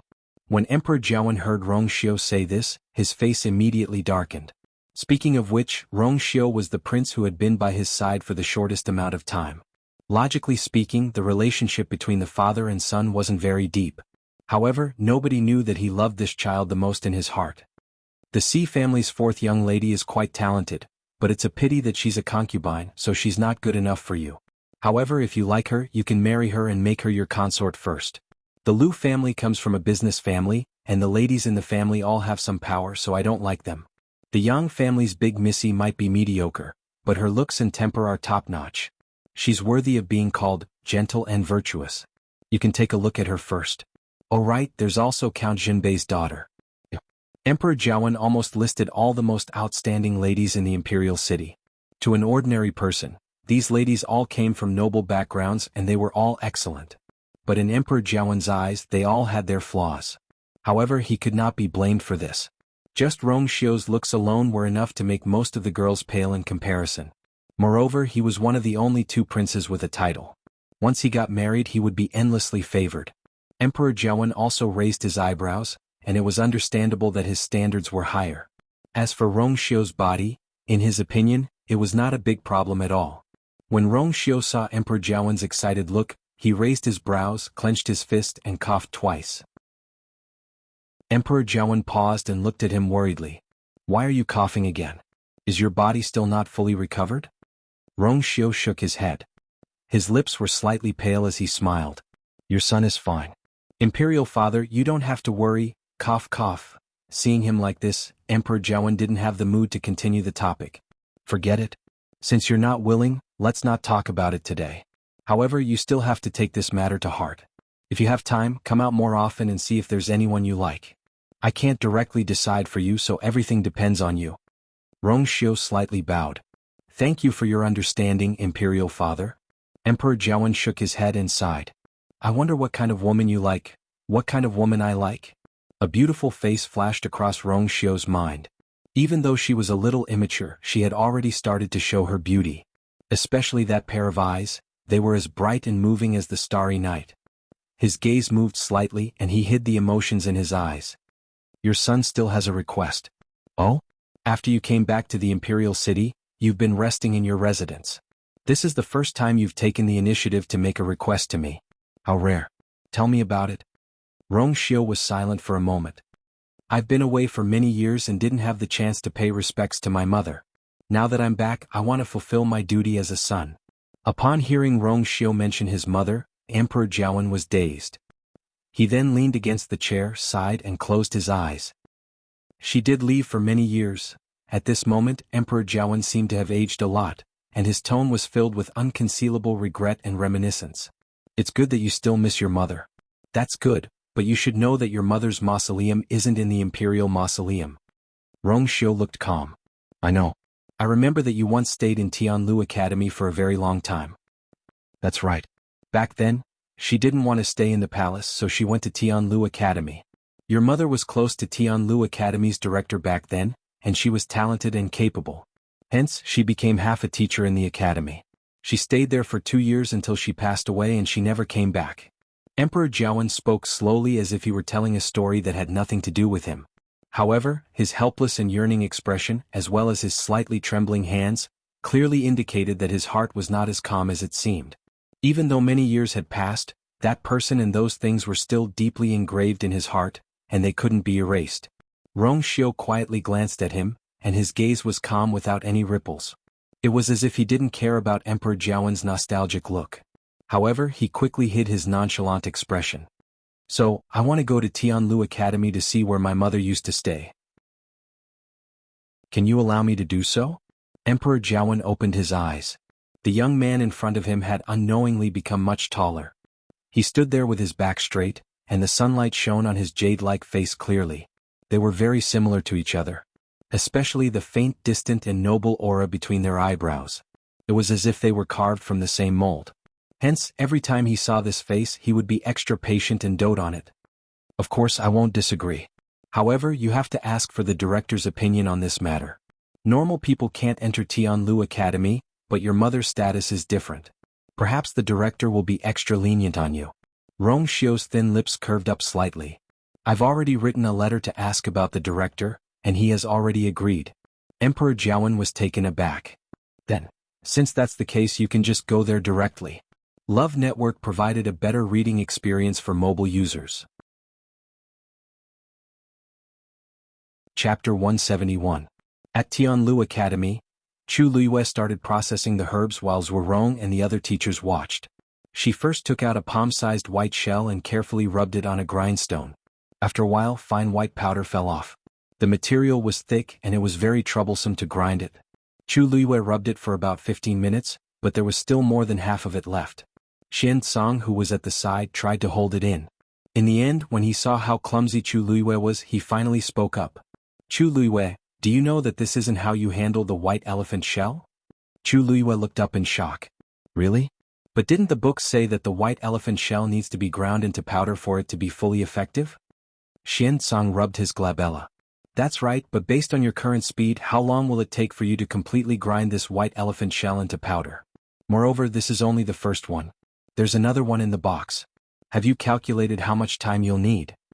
Chu Luiyue seemed to be in a predicament as she humbly asked for advice. Then what do you think we should do? Xianxia shook his head in disappointment and said to Zhuorong, Look at her. Look at her. She's so clumsy.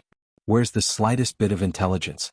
She can't even handle one white elephant shell, let alone all the other herbs. I think we don't have to stay here and watch. Her method is most likely unreliable. As for Liao Zhongshu's injury, I'll go back and think of a way myself. Then Xianxia ignored Zhuorong's protests and stood up to leave. The remaining teachers looked at each other awkwardly. Zhuorong, this. Xianxia's words make sense. Chu Luiyue had already said that she didn't come up with the prescription on her own. Instead, she accidentally got it from someone else. Besides, she didn't remember it very clearly and most of it was just guessing. It's really hard to say if it's effective. I heard that she barely passed the entrance exam. I think she really doesn't have much talent. Zhuorong, you're probably thinking too much this time. I'd better go back and think of a way with Xianxia. Everyone, I'll take my leave first. Wait for me. I still have some matters to attend to. Xianxia left with 2 teachers, leaving only Zhuorong and another teacher. The atmosphere was a little awkward. Chu Luiyue asked apologetically. Mr. Zhuorong, did I do something wrong? Zhuorong coughed. It's nothing. They just have their own things to do. You don't have to worry about them. Just focus on refining medicine. Chu Luiyue wanted to say something but hesitated. In the end, he didn't say anything and continued polishing the white elephant shell. After a while, she finally grinded it into powder. She wiped her sweat and took out a second white elephant shell to start polishing. Finally, the other teacher could not stand it any longer and left after apologizing to Zhuorong.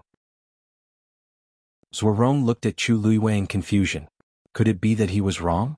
Chu Luiyue's talent was actually not as outstanding as he had expected? But if that was the case, how did she directly resolve the difficulties Cui Yao and Cui Yao had placed her in? Zhuorong stared at Chu Luiyue and pondered for a long time. A vague idea appeared in his mind. Could it be that Chu Luiyue was deliberately hiding her talent? But why? Many people dreamed of having the talent of a celestial physician. With such potential, anyone would be eager to show it to others. Only Chu Luiyue was a little strange.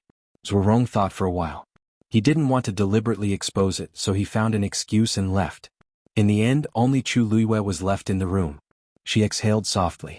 She didn't want these people to notice anything, so she deliberately pretended that she was not good at anything. It didn't matter if she was despised by them. The most important thing was to refine the medicine well. Zhuorong seemed to have noticed something, but he didn't pursue the matter. Chu Luiyue closed the door and windows properly before focusing her attention on the pile of herbs. Now, there wasn't much time left. Xuanhu asked around in the school and confirmed that Gu Mingfeng hadn't come to school for the past 2 days. He specially asked a teacher for leave and went out to look for Gu Mingfeng. Of course, he wouldn't be able to find him so quickly by himself. Fortunately, Xuanhu had a group of friends in the imperial capital. As long as he shouted, someone would immediately help him. After running around for half a day, he finally found Gu Mingfeng in a dilapidated house in the evening. But when he saw Gu Mingfeng, Xuanhu was shocked. His face and body were covered in injuries. What happened to you? Who hit you?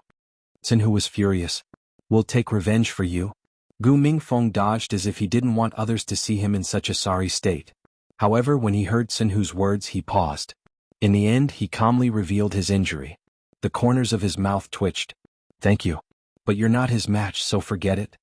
Xuanhu glared at him. What do you mean forget it? Even if I'm not his match, there's still Lu Yu and Hong Yu. They asked me to look for you. If they see you like this, they won't let it go so easily. Gu Mingfeng's heart skipped a beat. They asked you to come? Yes. You should know that Lu Yu is back safely. We planned to celebrate at Phoenix Restaurant today, but you and Zhongshu can't go. Lu Yu and Hong Yu went to look after Zhongshu, and they asked me to come out and find you. Gu Mingfeng's throat seemed to be blocked by something. It took him a while to find his voice. It's the Gu family. Xuanhu's voice suddenly rose. The Gu family? Why did they do this to you? Didn't you already? Gu Mingfeng didn't say anything. Because he was chased out of the Gu family, many people came to find trouble with him. Over the years, many people in the Gu family didn't like him. If they could make him suffer now, it would be a great achievement for Gu Yunfei. Who wouldn't do it? He wanted to return to school after his injuries recovered, but he didn't expect Xuanhu to come looking for him. Xuanhu patted him on the shoulder and said seriously, "Don't worry. Don't worry, we are friends who have gone through life and death together. We definitely won't ignore you. Let's go back first.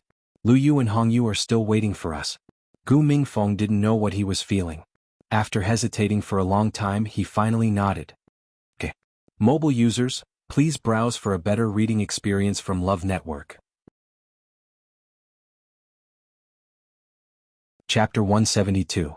After Zhuorong and the rest left, Chu Liyue's actions became much faster. She stretched out her hand and with a thought, a red flame suddenly appeared in her fair palm. That small cluster of flame was as agile as a spirit.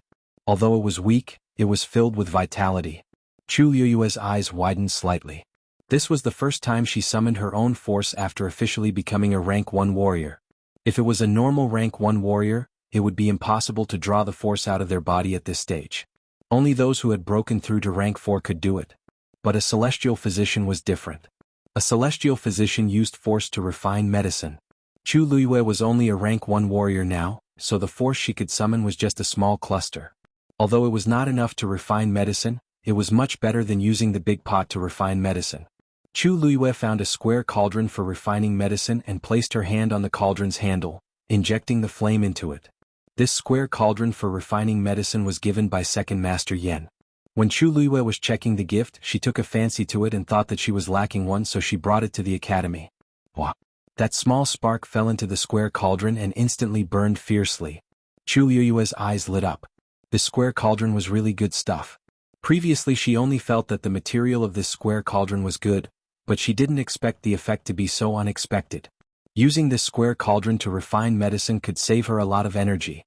With such a convenient thing, Chu Liyue heaved a sigh of relief and prepared to put the herbs in one by one. When the second white elephant shell fell into it, it was immediately engulfed by the red flame. In a blink of an eye, it turned into a handful of powder. Chu Liyue was stunned for a moment. A celestial physician used force to refine medicine and her speed was naturally incomparable to ordinary people, but wasn't this too fast?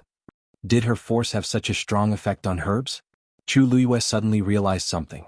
She pursed her lips and tried to put in the second herb. It was 100-year-old heaven-guard ginseng. It was as long as a person's forearm and several vines were tightly wrapped around it. It was cold to the touch and its texture was hard. The most useful part of this heaven-guard ginseng was the vine in the middle. However, if one wanted to fully utilize its medicinal properties, they would have to squeeze out its juice, which would take a lot of effort. Chu Liyue carefully controlled the flame, and the tongue of the flame gently licked the heaven-guard ginseng. The tendrils on the outside quickly withered, and a drop of yellowish-brown medicinal juice appeared in the square cauldron. Chu Liyue stared blankly, not daring to believe it for a moment. This refining speed was almost comparable to a third-grade celestial physician. Lu Yu, you're actually refining medicine?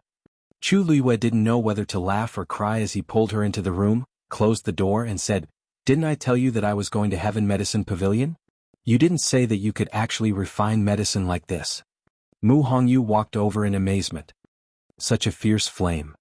Didn't you say that you were only a stage 1 warrior? How did you have such an abundant amount of force to refine medicine? Although she wasn't a celestial physician, she knew that celestial physicians would use force to transform into flames when refining medicine. She knew that she didn't have this ability, so she couldn't be a celestial physician. However, Chu Liyue, this wasn't something that a stage 1 warrior could do. Seeing Mu Hongyu like this, Chu Liyue could only secretly rejoice that she came back late and didn't see the medicinal herbs piled up in the room. Otherwise she would probably tear the roof off the house. Didn't you say that you found something just now? How's that Jiurong? Chu Liyue changed the topic without batting an eyelid. Mu Hongyu then returned to her senses and hurriedly said, Yes. Let me tell you that Jiurong is indeed problematic.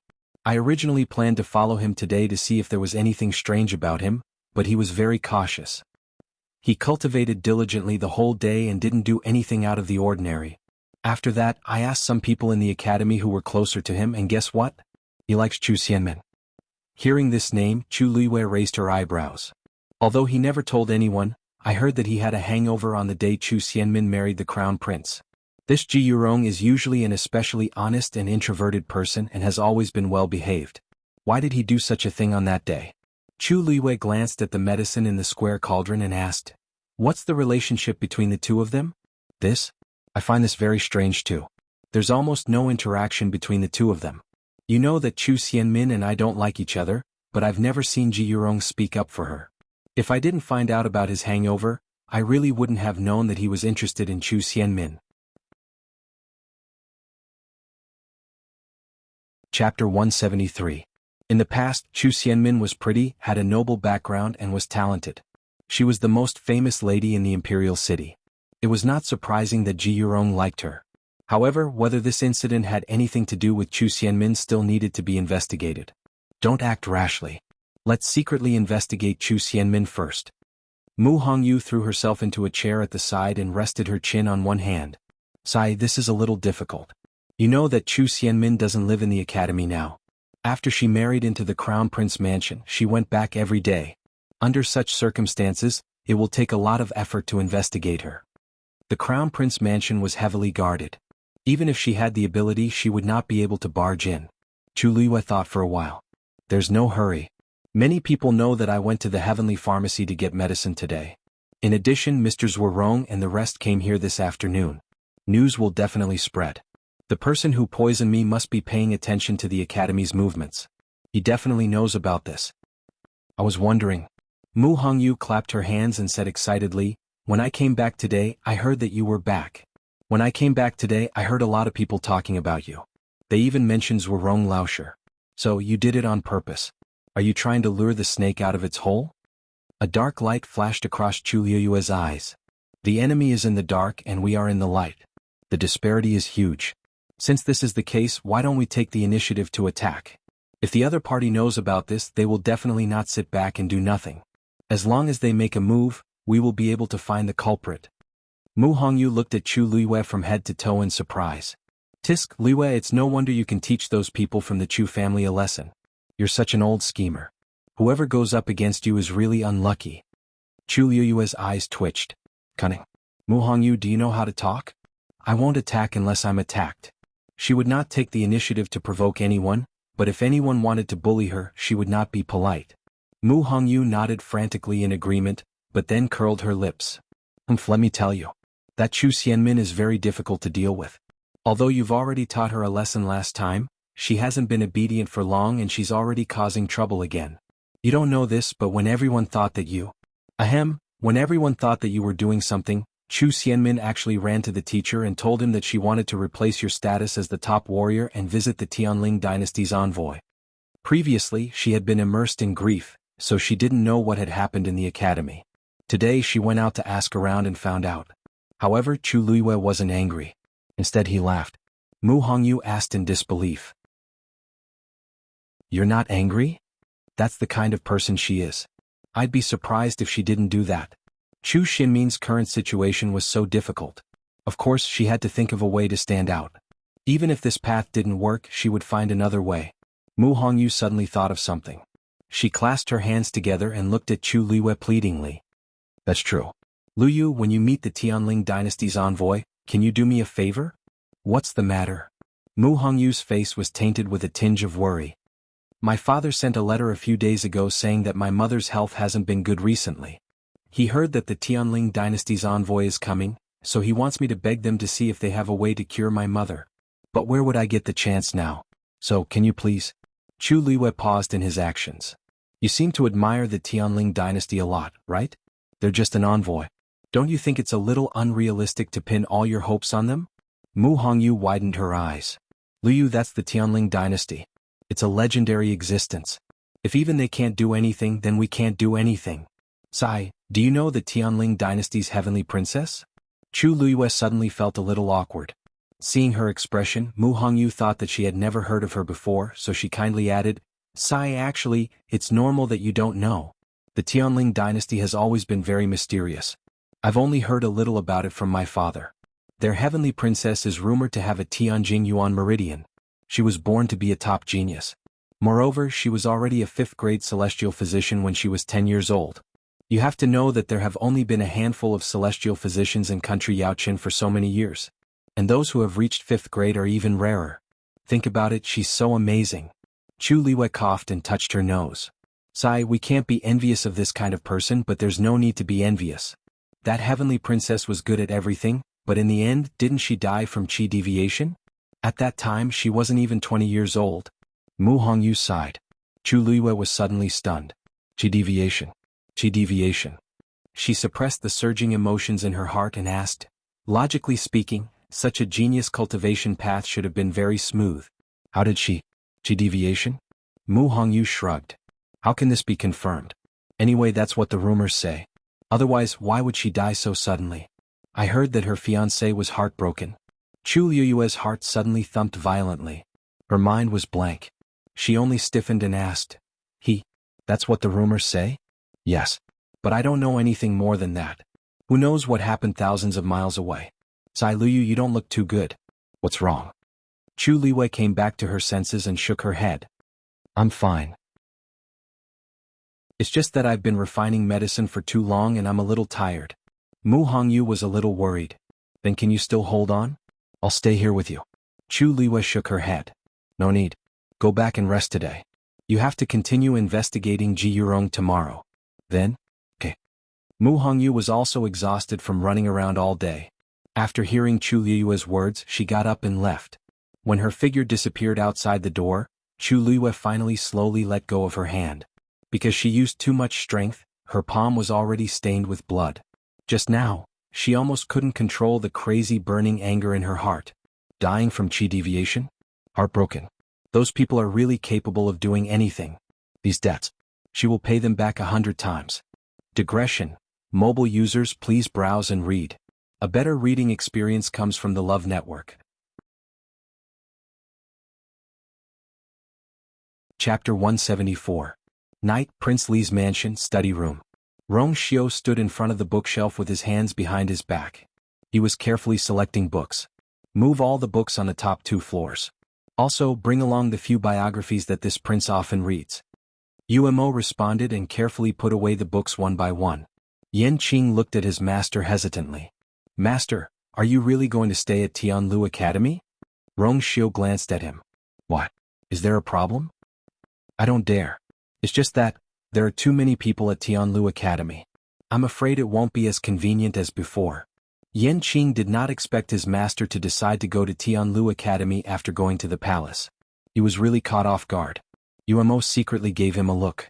Are you stupid? Others might not know why master is going to Tianlu Academy, but you should know better. Yan Qing felt a headache coming on. Ever since his master came back from Wanling Mountain a few days ago covered in blood and sat in the study room for an entire night, he knew his master would take action. However, he did not expect his master to take such drastic measures. Umo shook his head. How could they stop their master from doing anything he wanted? Yan Qing sighed heavily in his heart. What do you want to say? Just say it, Rong Xiao suddenly said. Yan Qing knew he could not hide his thoughts from his master, so he spoke bluntly. Master, if you're worried about Miss Luyu, you can send more people to protect her secretly. Why do you have to do it yourself? The crown prince is under house arrest now, and the third prince is still in the imperial capital and has not returned to the Northwest Army. This is a critical time. It's really dangerous for you to suddenly make such a big move. Rong Xiao looked at him quietly. Anything else? Yan Qing hesitated and shook his head. He was mainly worried about his master's safety. Although he knew his master was powerful, it was not his master's style to put himself in danger. Since you're done, help Umo pack. Mistress. Yan Qing still wanted to fight for it, but when she saw Rong Xiao's expression, she knew it was useless to say anything, so she had to agree. Yes. Rong Xiao knocked on the table. She went to Heaven's Medicine Pavilion today? Why is there no movement from Yengu? Umo hurriedly said, Master, Yengu said that he did not receive any news from Miss Luyu. Thinking about it, it must be Miss Luyu who went to the Heaven's Medicine Pavilion. Rong Xiao replied with a faint, Do you know what she wants those herbs for? The two of them looked at each other. I'm not too sure. Rong Xiao raised his eyebrows slightly. Previously, the Precious Treasure Pavilion had sent many gifts, which included many precious medicinal herbs. Chu Liyue knew that if she wanted it, it would be more convenient for her to go to Zhenbao. But she had purposely gone to the Heaven's Medicine Pavilion. You really don't know? Umo coughed. As expected, he could not hide it from his master. But this matter. He gritted his teeth and braced himself to say, I heard that Miss Luyu went to the Heaven's Medicine Pavilion to help a classmate recuperate. Rong Xiao leaned against the chair and crossed his fingers. His posture was lazy, but there was an indescribable sense of oppression. What kind of classmate? Umo closed his eyes and faced death calmly. His name is Liao Zhongshu. As soon as he finished speaking, the entire room fell silent. Rongxiu's thin lips curved slightly. So it's a male classmate. The next morning, Chu Luiyue finally finished brewing the medicine. She placed it in a sealed jade box and planned to send it to Liao Zhongshu. But just as she reached the door, she saw Mu Hongyu running over excitedly. Luyu, big news. Chu Luiyue could not help but laugh. What kind of big news can make you so excited? Could it be that you have found some evidence? Mu Hongyu's face fell. No, it's not that easy. But she quickly cheered up again and her eyes lit up. Did you know? Prince Li came to Tianlu Academy today. Chu Luiyue's heart skipped a beat. Why is he here? Did he pass the exam and get in? Mu Hongyu did not notice that Chu Luiyue sounded familiar when she mentioned Prince Li. She thought that Chu Luiyue was just curious, so she chuckled. How is that possible? Prince Li is weak and sickly. Why would he take the exam? I heard that he came here to pay respects to his mother, Consort Wan. Consort Wan was a teacher at Tianlu Academy for a period of time, and she was not buried in the Imperial Mausoleum. That's why Prince Li came here. Chu Luiyue was a little surprised. Is this appropriate? What's inappropriate about it? The Dean and His Majesty must have agreed to this. That's why Prince Li came. You don't know, but Consort Wan only doted on the Imperial harem back then. Now that Prince Li wants to remember her, His Majesty naturally agreed. The Dean and Consort Wan seemed to have a good relationship back then. At this moment, Old Sun had already brought Prince Li into the academy. If not for the fact that we don't dare to openly join in the fun, we would have gone to take a look. Chu Luiyue's eyebrows twitched. What's there to see? How is it not nice? It's rumored in the Imperial City that Prince Li was born with first-class looks. Who knew how many women wanted to take a look at it? Hey Luyu, I remember that you and Prince Li both went to the Crown Prince's birthday banquet. You should have seen him, right? Quick, tell me. Is he as gentle as jade and unparalleled in the world as the rumors say? Chu Luiyue suddenly had the urge to facepalm. However, a devilish face appeared in her mind. She coughed. Just like that. Mu Hongyu was not satisfied with this answer. She clicked her tongue. I heard that Prince Li stepped forward to help you that day when Fourth Princess made things difficult for you. Don't tell me, you didn't have any thoughts? Chu Luiyue immediately said, how is that possible? Before she finished speaking, she saw a familiar tall figure out of the corner of her eye. Her words were suddenly stuck in her throat. Mu Hongyu asked curiously, really? Of course it's true. Suddenly, a low and cold voice came from behind her. The tone was gentle, but there was a hint of laziness in it, like the spring water disturbed by the wind. After all, in Miss Luyu's eyes, I'm just like that. Isn't that right, Ms. Luiyue? Chapter 175. That person was dressed in a white robe that was spotless. His facial features were meticulously sculpted by the heavens. His eyes, in particular, were as deep and quiet as the starry night. They were pure and clean, but they also carried a hint of mystery. His thin, scarlet lips curled up slightly. His originally gentle, noble, and calm temperament had an additional hint of flirtatiousness. His gaze landed on Chu Luiyue, and his lips curled into a casual smile. Mu Hongyu was stunned for a moment before she finally reacted. Her eyes widened. Prince Li? Rongxiu nodded slightly. Princess Yongping. Ever since Mu Hongyu came to the imperial capital and entered Tianlu Academy, she had been very low-key and rarely mentioned her identity. She had not heard the title Princess Yongping in a long time. Now that Rongxiu mentioned it, she could not help but be stunned again. You know me? Rongxiu smiled faintly.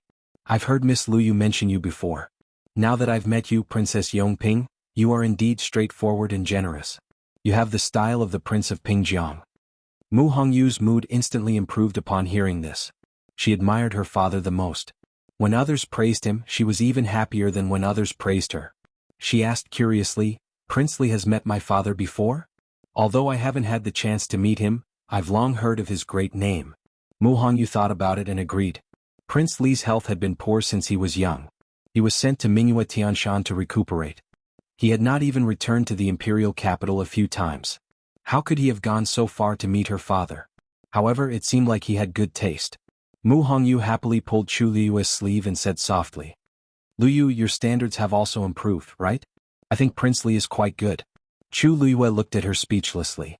He really did not know when Mu Hongyu's brainless personality would change. She was bought over with just one sentence. In the future, she might even help others count the money when she was sold. Hey, he said you mentioned me in front of him. Are you close to him? Mu Hongyu suddenly thought of something and looked at Chu Liyue with a subtle gaze. You just said, His Highness has helped me a few times before. When I went to thank him, His Highness asked a few more questions about the academy, so I mentioned you. Chu Liyue said with a straight face. Who doesn't know how to lie? Since he deliberately exposed her, she didn't need to be polite. Mu Hongyu suddenly understood. No wonder. He must have wanted to come to the academy at that time. That's why he asked you those questions, right? The corners of Chu Liyue's eyes twitched. Rong Xiu calmly looked at the jade box in Chu Liyue's hand. Looks like you're busy. I won't disturb you any longer. Chu Liyue curtsied. Take care, Your Highness. Rong Xiu quietly glanced at her, then turned and left with Elder Sunday. Mu Hongyu couldn't help but rub her arms. Luyu, why do I suddenly feel a little cold? Chu Liyue coughed. Let's go. The medicine will turn cold if we stay any longer. The two quickly arrived at Liao Zhongshu's residence. Mu Hongyu stepped forward and was just about to knock when the door opened. Ji Yurong was standing inside. He had his usual gentle and harmless smile on his face. Zhongshu said that you would come today, so I've been waiting for you. Come in. Chu Liyue sized him up. Compared to the day before, he looked much more natural, as if there was nothing wrong with him. But this only proved that there was something wrong with him. Yesterday, Mu Hongyu secretly investigated him and didn't completely seal off the news. If he asked around, he would definitely find out. But today he didn't seem to be acting strangely. He was clearly trying to hide something. Mu Hongyu said with a faint smile. Oh, isn't this embarrassing? It must have been hard on you to take care of him these few days, right? We're just here to see him. Just go about your business. Ji Yurong's expression froze for a moment, but it quickly returned to normal. We're all friends and we live together. This is what I should do. Then, you can go up first. I'll make tea for you later. I didn't manage to serve you well when you came yesterday. You're so free today? Mu Hongyu crossed her arms. I remember that you originally had classes today, right? A hint of panic flashed across Ji Yurong's eyes. I took leave today. I used up my cultivation time in Juyo Tower, and I was planning to do some missions today. Mu Hongyu didn't comment. This is important. We won't hold you up. She was clearly asking him to leave. Ji Yurong was a little hesitant. Actually, it's not that urgent. I'm afraid that Zhongshu will. The two of us are here. Are you worried that we won't be able to take care of him? No. Then I'll take my leave first. Please go ahead. Ji Yurong knew that continuing would only make things worse. He could only leave unwillingly. After his figure disappeared, Mu Hongyu pursed her lips. Can't you think of something else if you want to spy on us? Chu Liyue didn't say anything. He turned around and went upstairs. Liao Zhongshu's complexion looked worse than the day before, and he was even more dispirited. Mu Hongyu was shocked. Did he poison you again? Liao Zhongshu shook his head with difficulty. Ever since you told me yesterday, I haven't touched the things he sent over. Chu Liyue checked his soup bowl. It was indeed clean. The red blood goose poison is very strong. Even if you don't poison it, the poison will get worse. In the later stages, it will be defeated like a landslide. As Chu Liyue spoke, he took out the medicine from the jade box. A strong medicinal fragrance spread out. Mu Hongyu took a deep breath and immediately felt comfortable. Chu Liyue handed it to Liao Zhongshu. This medicine can only help you suppress the poison for now. As for the antidote, we'll think of something else. Liao Zhongshu didn't say anything. He took the medicine and drank it in one gulp. You trust us, Chu Liyue said. A weak but sincere smile appeared on Liao Zhongshu's pale face. In my current state, who else can I trust if not you? They were friends who had gone through life and death together. Besides, this was his only choice. Rest first. Hongyu and I will go and check again. Liao Zhongshu nodded. Sorry to trouble you. I really don't know how to repay this friendship. Luyu, Hongyu, we're back. Before Liao Zhongshu could finish speaking, Xinhu's voice came from downstairs. Chu Liyue let Liao Zhongshu rest alone and walked out with Mu Hongyu. When they reached the first floor, they saw Xinhu and Gu Mingfeng. Gu Mingfeng's face was injured. It looked like he had been through a lot in the past 2 days. Mu Hongyu was shocked and quickly walked forward. Mingfeng, what happened to you? Gu Mingfeng looked down. It's just a small injury. How is this a small injury? It was obvious that he had been beaten to death. Gu Mingfeng didn't say anything. He clearly didn't want to talk about it. He didn't want to meet Chu Luiyue and Xinhu with such a face, but Xinhu dragged him along. Chu Luiyue only took one look before she retracted her gaze and asked in understanding. Was it done by someone from the Gu family? A better reading experience came from the Love Network. Chapter 176. Gu Mingfeng didn't say anything, but his silence was a confirmation. Why did the Gu family treat you so harshly? Mu Hongyu was shocked. No matter what, Gu Mingfeng was still a member of the Gu family. Why did they do this? Although she knew that Gu Mingfeng wasn't well liked in the Gu family and was treated very differently from Gu Mingzhu, it was too much to chase him out and treat him like this. She really didn't understand why Gu Yunfei hated Gu Mingfeng so much, even though they were both his children. Gu Mingfeng calmly said, "They just can't stand me. I'm already used to it." Chu Luiyue stared at him for a while. After confirming that there was no sadness in his eyes, she couldn't help but laugh. It's better to leave a family like this than to stay. It's a good thing to cut your losses in time. When Liao Zhongshu gets better, let's go to Phoenix Restaurant to celebrate. Gu Mingfeng didn't expect Chu Luiyue to be so straightforward, but her expression was very sincere. That's right. She cut ties with the family before me. Although Chu Luiyue cut ties with the family and I was chased out, the outcome was similar. Gu Mingfeng suddenly felt relieved, and he inexplicably felt much more relaxed. He exhaled. Xinhu asked, "All right? What did you say about Zhongshu?"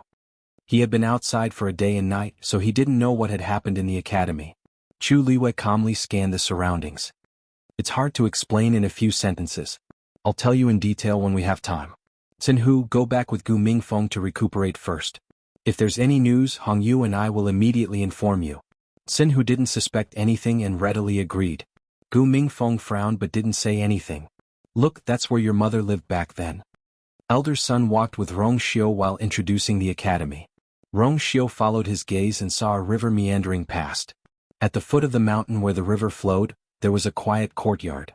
The place where she lives is slightly to the side where the Xianmaster students live. She likes peace and quiet, and the students respect and like her, so although they are very close to her, they rarely disturb her. As Elder Sun spoke, he thought of that gentle and generous woman. Oh right, you should know that your mother is a mystic cultivator. She also teaches mystic cultivators here, right? Rong Xiu nodded. Father mentioned it before. Elder Sun shook his head and sighed. Your mother is extremely talented as a mystic cultivator.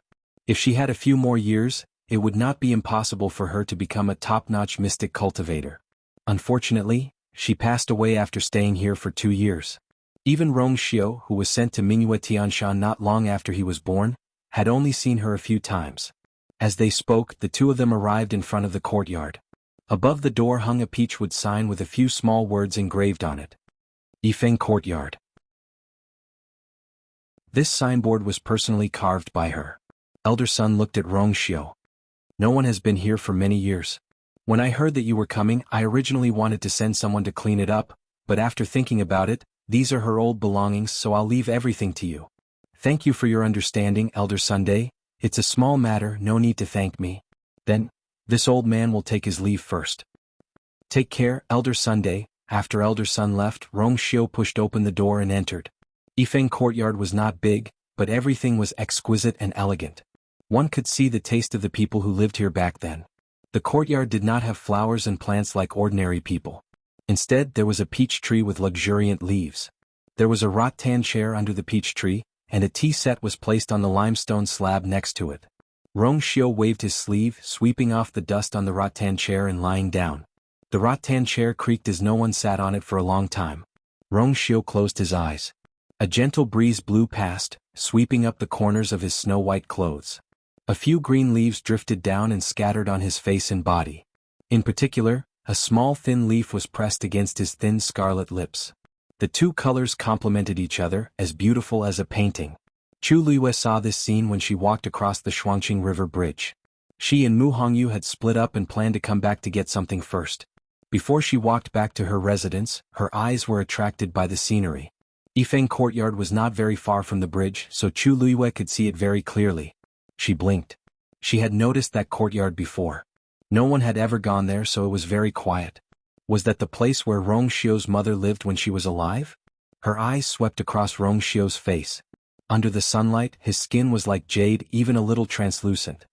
His eyebrows and eyes were picturesque, his nose was high, and the lines of his cheeks were smooth. There was no part of him that was not the best. Such a person was simply blessed by the heavens to be able to have such an appearance and charm. Chu Luiyue suddenly remembered her previous evaluation of him. Just like that. She suddenly felt a little guilty.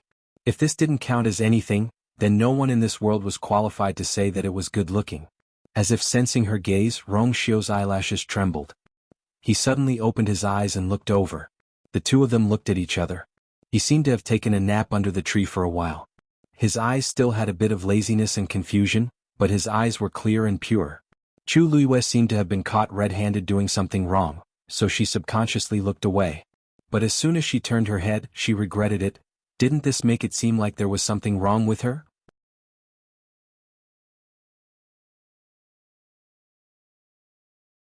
Chapter 177. From Chu Luiyue's angle, she could clearly see the tip of his tongue sticking out slightly as he sucked the leaf into his mouth. His actions were so ambiguous, but his eyes were still pure and clean. It was as if he did not feel that what he was doing was so full. Chu Luiyue's face suddenly heated up. Too much. Too much. Not only did he secretly climb into her bed in the middle of the night, but he actually dared to seduce her in public now. Not only did he seduce her, but there were other people behind him. Chu Luiyue instinctively looked back and realized that the girls who had spoken earlier did not see what Rongxio was doing, probably because they were in a more secluded position. For some reason, she suddenly heaved a sigh of relief in her heart, but her chest still felt as if it was blocked by something. She pursed her lips and decisively looked away as she walked back to her room. Bang! The door was slammed shut.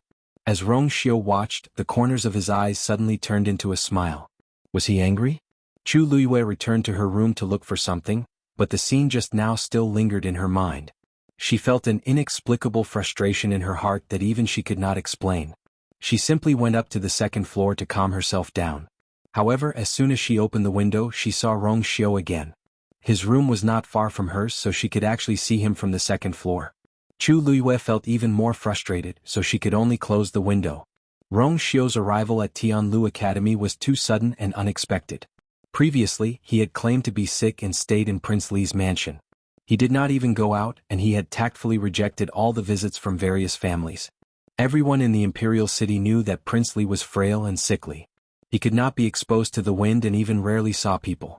He clearly had his own reasons for doing so. However, why did he come to the academy now? Wasn't he putting himself out in the open? Chu Luiyue faintly had a guess in her heart, but she did not dare to believe it. Rongxio could not be doing this for her. Shoulders sank and a furry thing jumped onto her. Chu Luiyue glanced at it. You're awake. The little thing stretched and nodded with a satisfied expression. Chu Luiyue could not help but laugh as she pinched its ears. You can really sleep. After returning from Wan Spirit Mountain, this little thing had fallen into a deep sleep for 2 days and nights. Chu Luiyue picked it up and checked it carefully. She was a little surprised. Have you recovered from your injuries? Although it had not been seriously injured, there were a few scars on its body. In just 2 days, the scars, the wounds, and the scars. They were not scabs, but they were completely healed. It was as if it had never been hurt. It says Liu as its black was the black. The little thing blinked.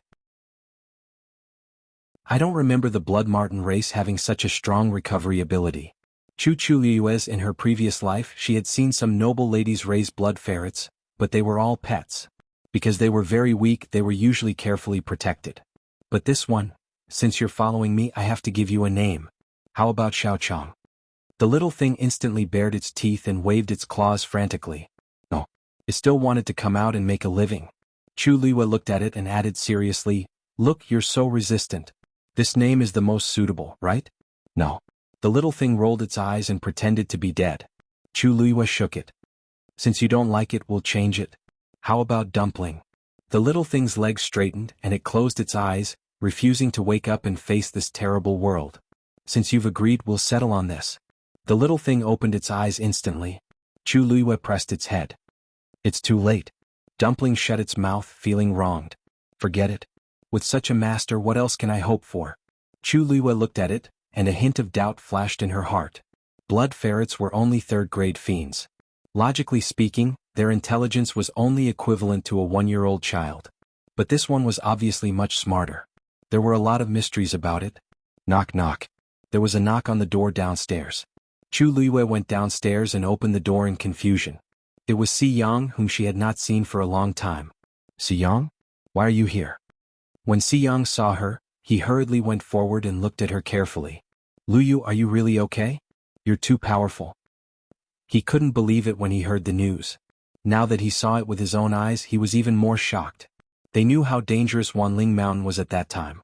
Chu Luiyue actually came back alive alone. Actually, I wanted to come yesterday, but something came up at the last minute at home, so I was late. Chu Luiyue didn't mind and smiled. I'm fine. Si Yang looked at Dumpling on her shoulder and was a little surprised. Isn't this a blood ferret? When did you have this with you? I met it by chance at Wanling Mountain and brought it back because I liked it. What? You kept it? Luyu, although this blood ferret is cute, it's very weak in combat. It's quite troublesome to bring it around. Dumpling opened its eyes before Si Yang could finish his sentence. Chu Luiyue originally thought that it would explode, but she did not expect it to just glance at Si Yang coldly before closing its eyes again. It swept its tail as if it did not care about Si Yang at all. Si Yang's mouth twitched. It was looking down on me? Chu Luiyue nodded in agreement. It's very obvious. Si Yang suddenly felt a little doubtful. A mere third-grade blood ferret actually looked down on him? Chu Luiyue asked, why did you ask me to come here today?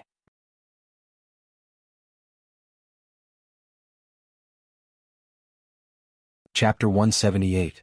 Chu Luiyue was not very interested. He was about to reject Si Yang when he thought about it and asked, what are the rewards? What are the rewards? Si Yang chuckled. That's amazing. The Qingjiao competition is organized by the top academies in 3 countries. Other than Tianlu Academy, there's also Country Huaicang's Nanfeng Academy and Country Xingluo's Taiyan Academy. It's our turn to be the host this year. According to the rules, other than the usual rewards, the most important thing is that the Xian Master Champion of the Qingjiao competition can choose one of the 3 academies to read Xian formation drawings for free for a month. Think about it, how big of a deal is this? These 3 academies were the top academies in their respective countries. Which one of them did not have a vast collection of books? To be able to read Xian formation drawings for free for a month was a huge temptation to any Xian master. Chu Luiyue was deep in thought. The rewards are indeed quite generous. Help me tell Mr. Dongfang that I'll participate in the Qingjiao competition. That's right. Although there are still seniors above us and it's impossible for us to get first place, you're the top Xian master in our batch. Of course you have to show up. As Si Yang spoke, he suddenly thought of something and asked curiously, oh, right. Since you're participating in the Xian master competition, then, are you still going to the warrior competition? Chu Luiyue could not help but laugh when he saw Si Yang's gossipy expression. Is there a difference whether I go or not? Of course. Si Yang raised his voice. If you don't go, won't Chu Xianmin stir up trouble again? I see that she's been cultivating diligently recently and is trying her best to get back at her. Chu Luiyue suddenly remembered Mu Hongyu mentioning that Chu Xianmin thought that she was dead and wanted to replace her as the warrior competition's champion. Can one person only participate in one competition? Of course not. If you're willing, you can sign up for 2 or 3 competitions. It's not a problem. Chu Luiyue nodded in understanding. Then I'll think about it. Aya, what are you thinking about? Don't tell me you still care about the sisterhood of the Chu family? She has already married into the Crown Prince's residence and is considered one of the Crown Prince's people. Chu Luiyue's heart skipped a beat, and he fixed his gaze on him. What does this have to do with her marrying into the Crown Prince's residence? This. I was just saying it in passing. Cough cough. Si Yang realized that he had let the cat out of the bag, so he immediately avoided Chu Luiyue's scrutinizing gaze. Chu Luiyue thought to himself. Everyone knew that she had severed ties with the Chu family and not long ago she had exposed Lu Yao in public. Anyone could see that she had completely fallen out with the Chu family. Why would she care about the so-called sisterhood? Chu Luiyue smiled faintly. Si Yang, you don't want to ask about my relationship with Chu Xianmin but my attitude toward the Crown Prince, right? Where do I have it? Si Yang did not expect Chu Luiyue to guess his question right away. He immediately denied it. However, his voice was trembling and his gaze was erratic. Anyone could tell that Si Yang was right. Chu Luiyue was not angry. She was just a little curious. I have nothing to do with the crown prince for a long time. Why are you so curious about this? Xiang coughed to cover it up. I was just asking. Didn't you like the crown prince a lot in the past? The last sentence was very soft, but Chu Luiyue still heard it clearly. Looking at Xi Yang's expression, she suddenly realized something. My feelings for the crown prince don't seem to have anything to do with you, right? But my brother? Xiang was halfway through his sentence when he suddenly realized something and hurriedly covered his mouth. Chu Luiyue's expression darkened. I've already told Si Ting before that we are just classmates, and I don't want to have too much contact with him. It seems like he didn't listen. No. I was the one who made the decision to ask. As Xiang spoke, he suddenly froze. Wait, you said that you've already talked about this? Most importantly, his brother had already been rejected. No wonder. No wonder when he heard that Chu Luiyue was back and asked his brother to take a look, his brother's attitude was very cold. So it was because Chu Luiyue narrowed her eyes. It seemed that Xiang had indeed come on his own accord. Let's forget about this. Don't mention it again. With that, Chu Luiyue was about to leave. Xiang hurriedly went forward to stop her and asked awkwardly, Why?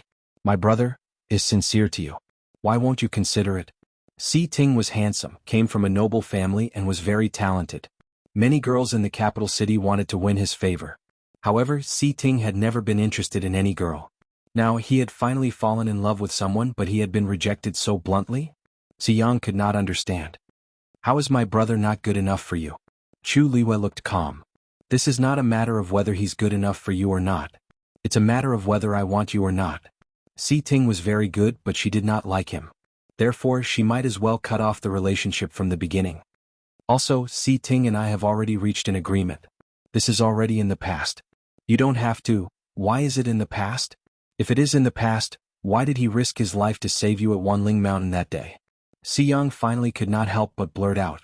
The surroundings suddenly quietened down. Chu Luiyue frowned slightly. Si Ting also went to save her that day? I don't know about this. Xiang turned away. He went with old Master Sun that day. However, when they reached the foot of the mountain, they met Mu Hongyu and the rest first.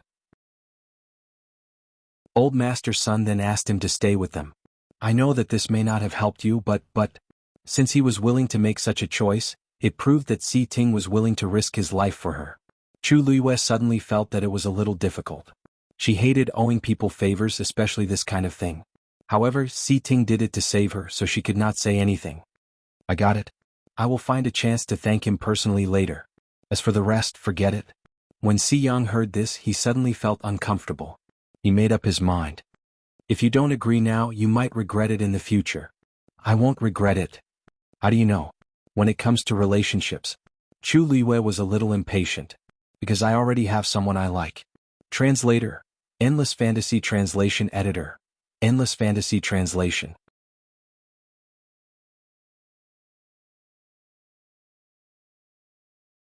Yanqing, there are so many blown peach leaves on the ground. Do you think I'm blind? Back and forth you've been bragging for over an hour. You may not be tired, but your subordinate's ears are about to grow calluses. Yanqing screamed in his heart, but he definitely didn't dare to say it out loud. It doesn't sound good? Yanqing gave him a thumbs up in awe. It's a masterpiece. Rongxiu nodded in satisfaction. Actually, it didn't matter if it sounded good or not. It was more important that someone could hear it. Your Highness, the things you brought from the residence have been packed. Do you want to see if there's anything else you need? Rongxiu pondered for a moment. It's tea. Yanqing. I'll go get some tea for you now. How could he not be thirsty after blowing for so long? No need. I'll go get some tea later. Yanqing responded obediently. Then, he looked at the courtyard in the distance and silently mourned for his master for a second. Miss Luyu, you must come back soon. Chu Xianmin did not have a good time these 2 days. She originally thought that she could replace Chu Luiyue as the top warrior after her death and raise her status in the Crown Prince Mansion and the Chu family. However, Chu Luiyue actually came back alive. And he looked fine. Her plan was ruined and she had to plan everything again. Her current situation was even worse than before. Looking at the letter from her father, Chu Yan, in her hand, Chu Xianmin was in a terrible fix. Mother actually instigated Madame Gu to make a scene at the academy's entrance? What was she thinking? It was fine to find trouble with Chu Luiyue, but why did she have to implicate her? If she had written an anonymous letter back then, it wouldn't have been discovered, and there wouldn't have been today's trouble. Now, the Gu family had something on her and said that they wouldn't let it go no matter what. Mrs. Gu had made such a big fool of herself and brought shame to the entire Gu family.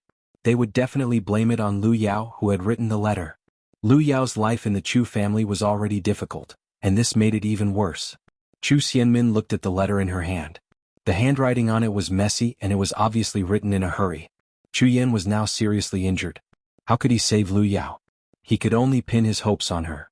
However, the crown prince knew that Chu Luiyue was still alive and had harshly reprimanded her yesterday. She couldn't even protect herself now, so how could she have the energy to do so? She tore the letter into pieces in frustration and walked out. Because she had good grades when she entered the academy, she lived alone in a small courtyard. She walked to the left wall of the courtyard and searched under the cracks of the tiles for a while. She took out something and quickly returned to the house. It was a metal cylinder thinner than her pinky. She gently twisted it and the cylinder opened. A note fell out. She opened the note, dipped the brush beside her in water and drew on it. A line of words appeared faintly. The matter might be exposed. You must be careful. Chu Xianmin was shocked and the note fell to the ground. When Chu Luiyue returned, night had already fallen. The full moon hung in the sky, bright and clear. She looked around instinctively and found that Rong Xiu wasn't in the courtyard far away. She couldn't help but heave a sigh of relief. I'm here. A low voice sounded. Chu Luiyue's heart skipped a beat. She looked up and saw Rong Xiu standing by the window on the second floor. Why are you here? Chu Luiyue blurted out. Rong Xiu looked into the distance and his expression was a little strange. I'm thirsty, so I came to ask for tea. Chu Luiyue sneered. Your Highness, you are of noble status and have sharp eyes and ears. You don't lack a cup of tea from me. Rong Xiu finally looked at her. His eyes seemed to be filled with light and it was captivating. Yes. The bitterness of the peach leaves can only be cured by your tea. Digression, February, Rong Xiu is such a flirtatious man. Lu Yu, that's right. Yanqing, agreed. Rong Xiu, ? Mobile users please browse and read. A better reading experience comes from Love Network.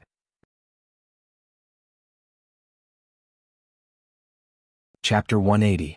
Chu Luiyue inwardly cursed him for being shameless, but her ears were burning. It was a good thing that the night was still dark, so he shouldn't be able to see clearly. She took a deep breath to calm herself down and pretended that nothing had happened as she went upstairs. Your Highness already has a place to rest in the academy, so why come to my place every day? Rong Xiu didn't answer but smiled faintly. Your position is very good. Whatever this prince does, you only need to look at it from here and you will be able to see it clearly. Rather than that, it would be better for this prince to come here personally. Chu Luiyue paused. Your Highness, I chose this place first. If she knew that Rong Xiu would also come, and even happened to be in that seat, she wouldn't have chosen this place no matter what. She walked to the cabinet, took out a handful of fragrant ginger slices, and sprinkled them into the teacup. The hot water made the tea and a bitter and spicy taste quickly spread. She deliberately poured a cup and handed it over. Your Highness, please. Rong Xiu glanced at it and smiled. Why is it always this ginger tea that this prince comes here every time? Chu Luiyue said seriously, I don't have any good tea here. If you want to be particular, you can drink it. If you don't want to, there's no need to force yourself. Rong Xiu's smile deepened, and he directly took the tea from her hand. The two people's hands touched for a moment. His hand was cold to the touch, and his white and slender fingers gently slid across the back of her hand, causing her to shiver slightly. Chu Luiyue looked up at him, but saw that Rong Xiu's expression was normal, as if he didn't realize that something was wrong. His skin was as thick as ever. Chu Luiyue inwardly cursed. You have a medicinal fragrance on you. Were you refining medicine all night yesterday? Rong Xiu took a sip of tea, his gaze fixed on her face and his smile faded. Chu Luiyue slightly widened her eyes. How did your Highness know? Could it be that he came yesterday? That wasn't right. She didn't remember him coming. Rong Xiu raised his chin. Chu Luiyue reached out and touched his face. Is there something on my face? Rong Xiu sighed helplessly and chuckled. A person who had always been extremely intelligent would always be muddle-headed at times like this. He took a few steps forward and stood in front of Chu Luiyue. As the tall figure approached, an inexplicable sense of oppression instantly arose. In the next moment he stretched out his hand. Chu Luiyue was about to step back when they met each other's gaze. Under his calm and deep eyes, there seemed to be an undercurrent surging. Faintly, there was also a trace of undetectable pity. Chu Liyue's body seemed to have been fixed in place, not moving at all. Rong Xiu's warm fingertips fell under her eyes. Under the illumination of the lights, the faint dark circles under her eyes could be clearly seen. If he hadn't endured an entire night, he definitely wouldn't have ended up like this. He's just a classmate. Is it worth it for you to do this? His voice was light and deep, and his expression was somewhat unfathomable. Chu Liyue pursed her lips. She wasn't surprised that Rong Xiu knew that she was helping Liao Zhongshu. After all, she had intentionally leaked the news to lure the snake out of its hole. He once went through life and death with us. Naturally, I can't leave him in the lurch. Rong Xiu narrowed his eyes. There was nothing wrong with what she said, but he was still in a bad mood. If he didn't know that she had other motives, there won't be a next time. His tone was calm and unhurried, but there was no room for refusal. Chu Liyue raised her eyebrows. Your Highness, this is my business. You don't have the right to interfere, do you? Rong Xiu's thin lips curved slightly. What if I say that I have the right to interfere? Chu Liyue snorted. Your Highness, it's true that you have a noble status, but why should I listen to you? Rong Xiu's hand slid down her cheek, cupped her face and suddenly moved closer. Chu Liyue looked at the enchanting face that was quickly approaching her, and her heart suddenly skipped a beat. She wanted to retreat, but the hands in her sleeves clenched and loosened. In the end she didn't move. She didn't know when it started, but she seemed to have gradually gotten used to Rong Xiu's occasional intimate actions. It seemed everything was natural. He looked at her with a deep gaze, as if there was an inexplicable suction that wanted to devour everything. Then he tilted his head slightly and leaned close to her ear, chuckling in a low voice. Because this prince is very familiar with the person you like. His lips gently rubbed against her delicate earlobe, and it was like a spark that started a prairie fire. However, what he said was more like a sudden clap of thunder that suddenly exploded in Chu Liyue's heart. You really heard it? Moreover, he could hear it clearly.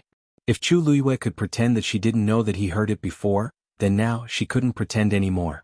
Her heart was beating like a drum, and it seemed like flames were spreading from her ears, making her entire body hot. She quickly reached out and pushed him away. Your Highness, you heard wrong. I didn't say that person was you. Did this prince say that person was me? Rong Xiu's indifferent question made Chu Liyue's argument come to an abrupt end. Her hands were pressed against his broad and firm chest, and she didn't know whether to advance or retreat. This was the situation where 300 taels of silver were exposed. Rong Xiu lowered his eyes, admiring the young girl's embarrassed expression with satisfaction for a while. He only felt comfortable all over. His arms suddenly wrapped around her waist, and then he lifted her up horizontally. Your Highness? Xiu. You didn't sleep well last night, so this prince will accompany you today. Rong Xiu carried her to the bed, gently put her down, and then he leaned against the side. Chu Liyue was a little surprised and she blinked. Your Highness doesn't want to sleep? Rong Xiu leaned over and lowered his voice. This prince can't sleep with you so close. Just sleep, don't worry about anything else. Chu Liyue swallowed the rest of her words, hesitated for a moment and closed her eyes. She was probably too tired from the past 2 days, so it didn't take long for her to fall asleep. Rong Xiu held her wrist with one hand, and a faint silver light silently flowed into Chu Liyue's palm. Chu Liyue's breathing gradually became long.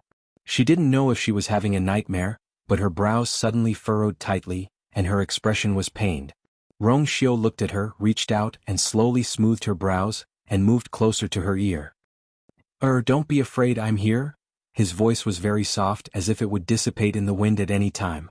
However, the pained expression on Chu Liyue's face gradually faded, and she became tranquil again. She unconsciously leaned towards the warm place until her whole body leaned against Rong Xiu's chest, and finally settled down. Rong Xiu closed his eyes, suppressing the inexplicable restlessness in his body. She really, always knows how to torture him.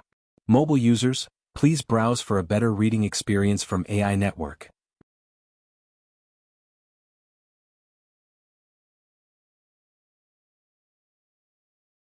Lu Fian glanced at her from the side and mocked her. Min, we're good sisters. You're not even willing to share this with us? Chu Xianmin clenched her teeth. What good sisters? They're just a bunch of dogs who are adding insult to injury. That's right. Min, I heard that your family is quite busy. You probably don't have time to come to Jiuyo Tower to cultivate, right?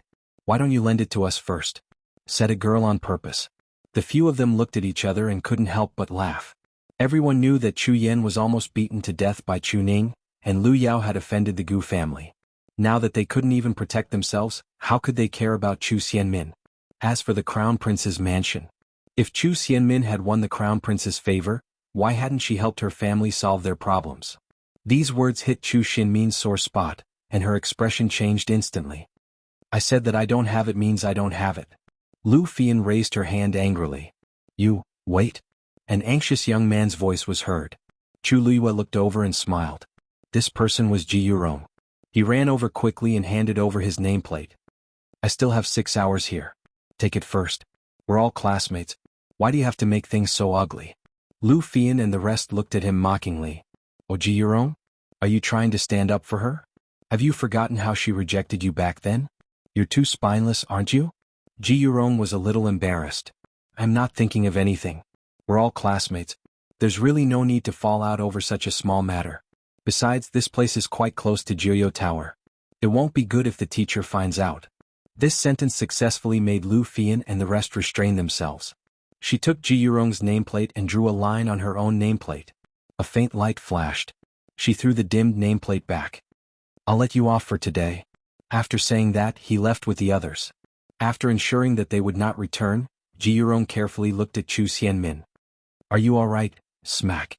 How many times have I told you not to appear in front of me in public? Ji Yurong was very embarrassed. Don't be angry, don't be angry. I just saw them bullying you. I'll leave now, get lost. Ji Yurong could not say anything else. His heart ached as he took a step back. Chu Xianmin closed her eyes in hatred. Now everyone was laughing at her. Even Ji Yurong only knew how to cause trouble for her. How many times have I told you to pretend that you don't know me when there are other people around? Don't you understand human language? Do you know how hard my life will be if this gets out? If the Crown Prince had not been busy with his own matters, he would have definitely taught her a lesson. Not to mention, Ji Yurong hurriedly said, don't worry. I'll make Lu Fian and the rest shut up. No one will find out about this, so what if they find out? A clear voice sounded. Chu Xianmin and Ji Yurong were shocked as they hurriedly turned around. There's actually someone eavesdropping here? Chu Luiyue crossed his arms and leaned against the wall. He looked at the two people's interesting expressions with interest. What an infatuated young man. Chu Xianmin, someone treats you so well, yet you treat him like this. Don't you think you're going overboard?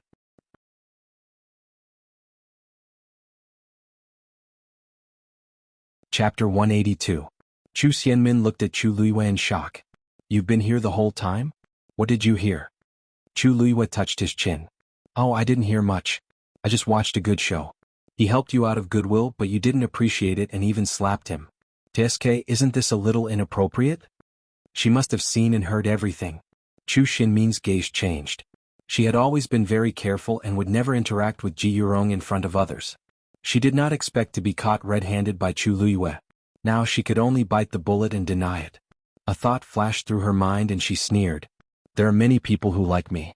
Do I have to respond to every one of them? Besides, I didn't ask him for help. He didn't know what was good for him. She then glared at Ji Yurong fiercely. I'll say it one last time. I'm already married to the Crown Prince. Don't bother me from now on. Otherwise you won't have a good time. Ji Yurong also knew that he and Chu Xianmin would not have an easy time if Chu Luiyue publicized this matter. Thus, he hurriedly cooperated with her. He quickly cooperated and said, yes, I know. I didn't know my limits. It won't happen again. Chu Xianmin turned around and left. Wait. Chu Luiyue stepped in front of Chu Xianmin and blocked her. What else do you want to do? Don't you know very well what I want to do? Chu Luiyue looked at her coldly with an indescribable pressure. Hand over the antidote. Chu Xianmin's heart seemed to be clenched by something. She forced herself to say, I don't know what you're talking about. Oh. Chu Luiyue's gaze moved back and forth between Ji Yurong and Chu Xianmin, making them feel even more guilty. You don't want to admit it? Then, why don't we talk to Elder Sun and the rest? Let's see what's going on. I heard that the Chu family is in a mess recently. I don't think anyone will be willing to help you, right? It's not a small crime to harm a fellow disciple. I didn't harm a fellow disciple. I didn't poison him. Don't even think about slandering me. Chu Xianmin's voice suddenly became much sharper. Chu Luiyue said slowly. I didn't say poison. How did you know? Chu Xianmin felt as if someone was strangling her neck. Ji Yurong's face was already filled with panic. Today seems to be the first time I've seen you after returning to the academy. We've only spoken a few words and you've already mentioned poisoning. If you want evidence, isn't this the best evidence? Now, are you still going to say that I'm slandering you? Chu Luiyue spoke slowly, but every word was like a sharp knife cutting across Chu Xianmin's heart. All the blood in his body seemed to have stopped flowing. His head was dizzy and swollen as if it was about to explode. No, I didn't say anything, said Chu Xianmin frantically. Do you want to admit it now and hand over the antidote, or do you want me to personally go to your residence and show the evidence of your correspondence to Elder Sun before expelling you from the academy? Chu Xianmin suddenly raised her head and stared at Chu Luiyue in shock. How does he even know about this? Seeing her reaction, Chu Luiyue sneered. Ever since Mu Hongyu found out that Ji Yurong and Chu Xianmin had an abnormal relationship, they started looking for evidence. Yesterday, after Ji Yurong said that he was going out on a mission, she secretly followed him. Everything was normal during the day, but he finally gave himself away at night and went to Chu Xianmin's residence. He did not even enter the door and only lingered outside the wall for a while before leaving. She went forward in the dark and indeed found a mechanism. These two people actually relied on the gap in the wall to send messages. Chu Xianmin's heart was in a mess. She suddenly turned around and looked at Ji Yurong. You betrayed me? Ji Yurong hurriedly explained. I didn't. I also don't know. He really did not know. Ever since he felt that Chu Luiyue had discovered something, he was extra careful. He could not be more careful these 2 days. However, he did not expect to be discovered. He did not know that although Chu Luiyue's cultivation level was not high, his ability to hide his aura was top-notch. It was as easy as flipping one's hand to follow him and find evidence. Chu Luiyue originally wanted to find more evidence before testifying against Chu Xianmin, but he did not expect to encounter such a scene. It was better to come at the right time than early. It could only be said that Ji Yurong was anxious for his lover and lost his sense of propriety. That was why the matter was exposed so quickly. The antidote. Chu Luiyue repeated impatiently. Chu Xianmin clenched her fists tightly and finally closed her eyes in resignation. I don't have the antidote. You can kill me or torture me as you wish. You don't have it? Chu Luiyue's gaze gradually turned cold. I don't have it means I don't have it. You can ask me 100 or 1,000 times, but I still don't have it. Anyway, you already know about the matter. If you want to report me, it's up to you. However, I don't have the antidote. Chu Xianmin knew that she had nowhere to go. The emotions that she had been suppressing suddenly exploded as she screamed like a lunatic. Chu Luiyue furrowed his brows slightly. It seems like she really doesn't have the antidote. Where did you get the red blood goo? Red blood goo? What red blood goo? Chu Xianmin was stunned. Chu Luiyue stared at her for a while. If you really don't know, why did you do this to Liao Zhongshu? Chu Xianmin said hatefully. Because he's in cahoots with you. Then he deserves to die. Everyone around you, including you, deserves to die. Chu Luiyue flipped his wrist and a silver light flashed. The sharp and cold dagger was immediately pressed against Chu Xianmin's neck. Don't kill her. Ji Yurong was shocked and immediately wanted to rush over. Chu Luiyue coldly glanced at him. Ji Yurong felt the cold murderous intent and immediately stopped in his tracks. Chu Xianmin did not expect Chu Luiyue to act so quickly. She did not have time to react and was already in the other party's hands. She broke out in a cold sweat. Chu Luiyue is a ruthless person. She really dared to do it? I'll ask you one last time. Give me the antidote. Chu Xianmin closed her eyes in despair and trembled all over. I said I don't have it. Then where did you get the poison? It's. Chu Xianmin seemed to be afraid of something and refused to speak. Chu Luiyue exerted force in his hand, and the blade quickly slit Chu Xianmin's neck. Someone gave it to me. I don't know who it is. Chu Xianmin finally spoke. However, this answer surprised Chu Luiyue. He approached her and asked, You don't know? I really don't know. That person always wears a mask and I don't know what he looks like.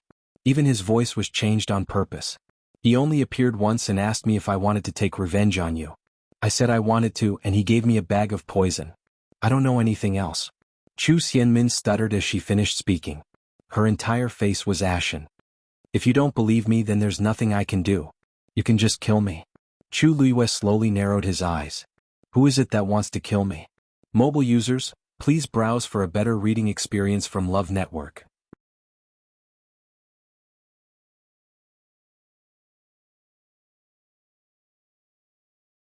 This kind of temperament was more than just a little bit more ruthless than before. It seemed like the continuous attacks during this period had almost forced Chu Xianmin to a dead end. Seeing that Chu Luiyue was indifferent, Chu Xianmin closed her eyes and kowtowed heavily on the ground. Chu Luiyue glanced at her pale hands, which were tightly clasped to the ground. If she had the chance, Chu Xianmin would definitely return today's humiliation 100-fold. It's not impossible for you to stay. You just have to promise me one thing. The waiting time was exceptionally long. Chu Xianmin felt that every second of silence was tearing at her pride. Just when she thought that Chu Luiyue would not agree, she finally heard the answer that she had been yearning for. She suddenly raised her head, and her eyes were faintly red. Chu Luiyue enunciated each and every word clearly. You just have to pretend that nothing happened today and wait for that person to come again. Chu Xianmin was stunned and immediately gritted her teeth. I got it. Chu Luiyue nodded, turned around, and left. She had just taken a step when she suddenly turned around. All right. I forgot to tell you that my dagger is smeared with poison. Chu Xianmin was stunned. What? Chu Luiyue kindly advised. Don't worry. This poison is slow-acting. If you do your job well, I will naturally give you the antidote regularly. However, if you play any tricks, don't blame me for being ruthless. This poison will enter deep into your body and corrode your organs first, followed by your bones. A month later, your entire body will fester from the inside out and you will die. Diske, you don't want to die so ugly, right? Chu Xianmin was furious, but she suppressed it with much difficulty. I got it. Chu Luiyue glanced at Ji Yurong again. You can move out yourself later. I don't have to do anything, right? No need, no need. I know what to do. Ji Yurong hurriedly agreed. Chu Luiyue then left slowly. When her figure completely disappeared, Chu Xianmin harshly slammed her fist on the ground. Tc. Min. Ji Yurong's heart ached as he went to help her, but he was slapped away. Chu Xianmin supported herself and stood up. Her palm was scratched by the rough ground because she used too much strength, and her hand was covered in blood. However, this pain was nothing. The humiliation that Chu Luiyue gave her today was the most unforgettable. Ji Yurong saw that her eyes were bloodshot and terrifyingly sinister. He was worried and afraid. He wanted to say something, but his face was still burning with pain, so he could only shut his mouth. Chu Xianmin touched the wound on her neck and was suspicious. Was there really poison on that dagger?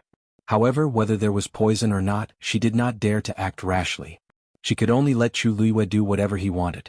She turned around to leave, but after taking 2 steps, she suddenly spat out a mouthful of blood and fainted on the ground. Min. Ji Yurong exclaimed and hurriedly went forward, but he saw that Chu Xianmin had already fainted. Digression. Translator, Endless Fantasy Translation Editor. Endless Fantasy Translation slightly later, at around 9:30 a.m.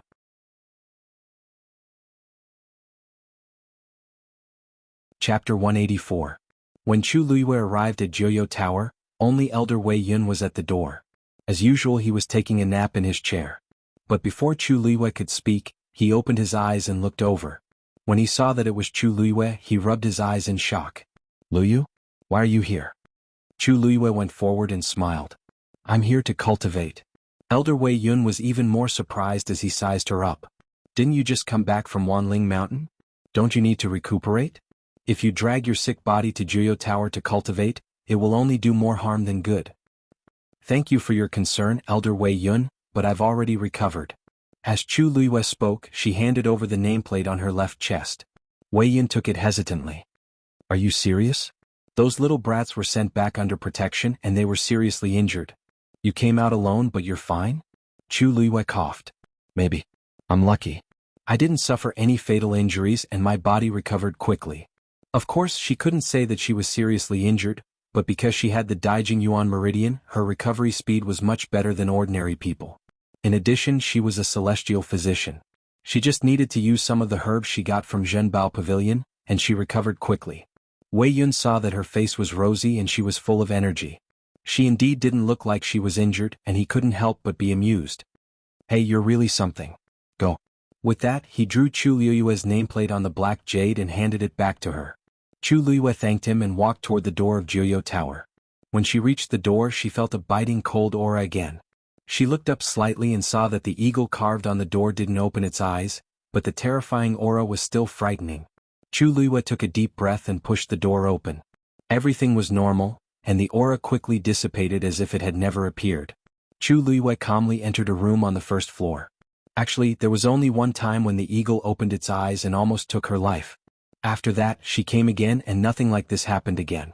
Perhaps it was because the water droplet in her dantian had fought with the other party once, causing the other party to be very wary. After that, there was nothing strange when she came again. But today, the ferocious beasts in Juyo Tower seem a little irritable, Chu Luiyue murmured in his heart. For some reason she felt as if something was about to happen. The water droplet floated silently without any response. After thinking for a while, Chu Luiyue decided not to waste any more effort. He held his breath and began to cultivate. Recently she vaguely felt that she was about to break through, but there was only one pattern on the water droplet. There was no point in being anxious about such matters. But in the next moment, there was a sudden flash of light on the eagle's wings. It seemed to be about to unfold. The karmic fire under its body also burned crazily, transmitting its scorching heat to Rongxiu's palm. Everything seemed to be stirring, as if it was about to come alive from the bronze door. Rongxiu's expression didn't change. His eyes darkened and a surge of power gushed out from his palm. Boom! The two forces collided violently and exploded silently. The flames were extinguished instantly, and the light on the eagle's wings dimmed immediately. In the blink of an eye, everything returned to normal. Rongxiu glanced sideways. This short confrontation didn't attract Elder Wei Yun's attention. He pushed the door open and entered. There were very few people in Juyo Tower. After he walked in, he looked around and walked straight to the center. Looking up, there were layers of spiraling stairs that led to the upper levels of Juyo Tower. Rongxiu looked at the top level. His eyes were as deep as the night sky, and they carried a frightening aura. The surroundings were quiet and everything was normal. Rongxiu stepped on the stairs. A sharp whistling sound suddenly reached his ears. It was hysterical, crazy, and mournful. He narrowed his eyes dangerously. "Are you scared?" With that, he walked up again. At the same time, Chu Luiyue, who was cultivating, opened his eyes abruptly and he was shocked. "It's that ferocious beast that's roaring." Mobile users, please browse and read. A better reading experience comes from the Love Network. You're tuning in to the Sword Dance in the Vast Sky YouTube channel. Don't forget to subscribe and join us on this journey to catch the most captivating stories.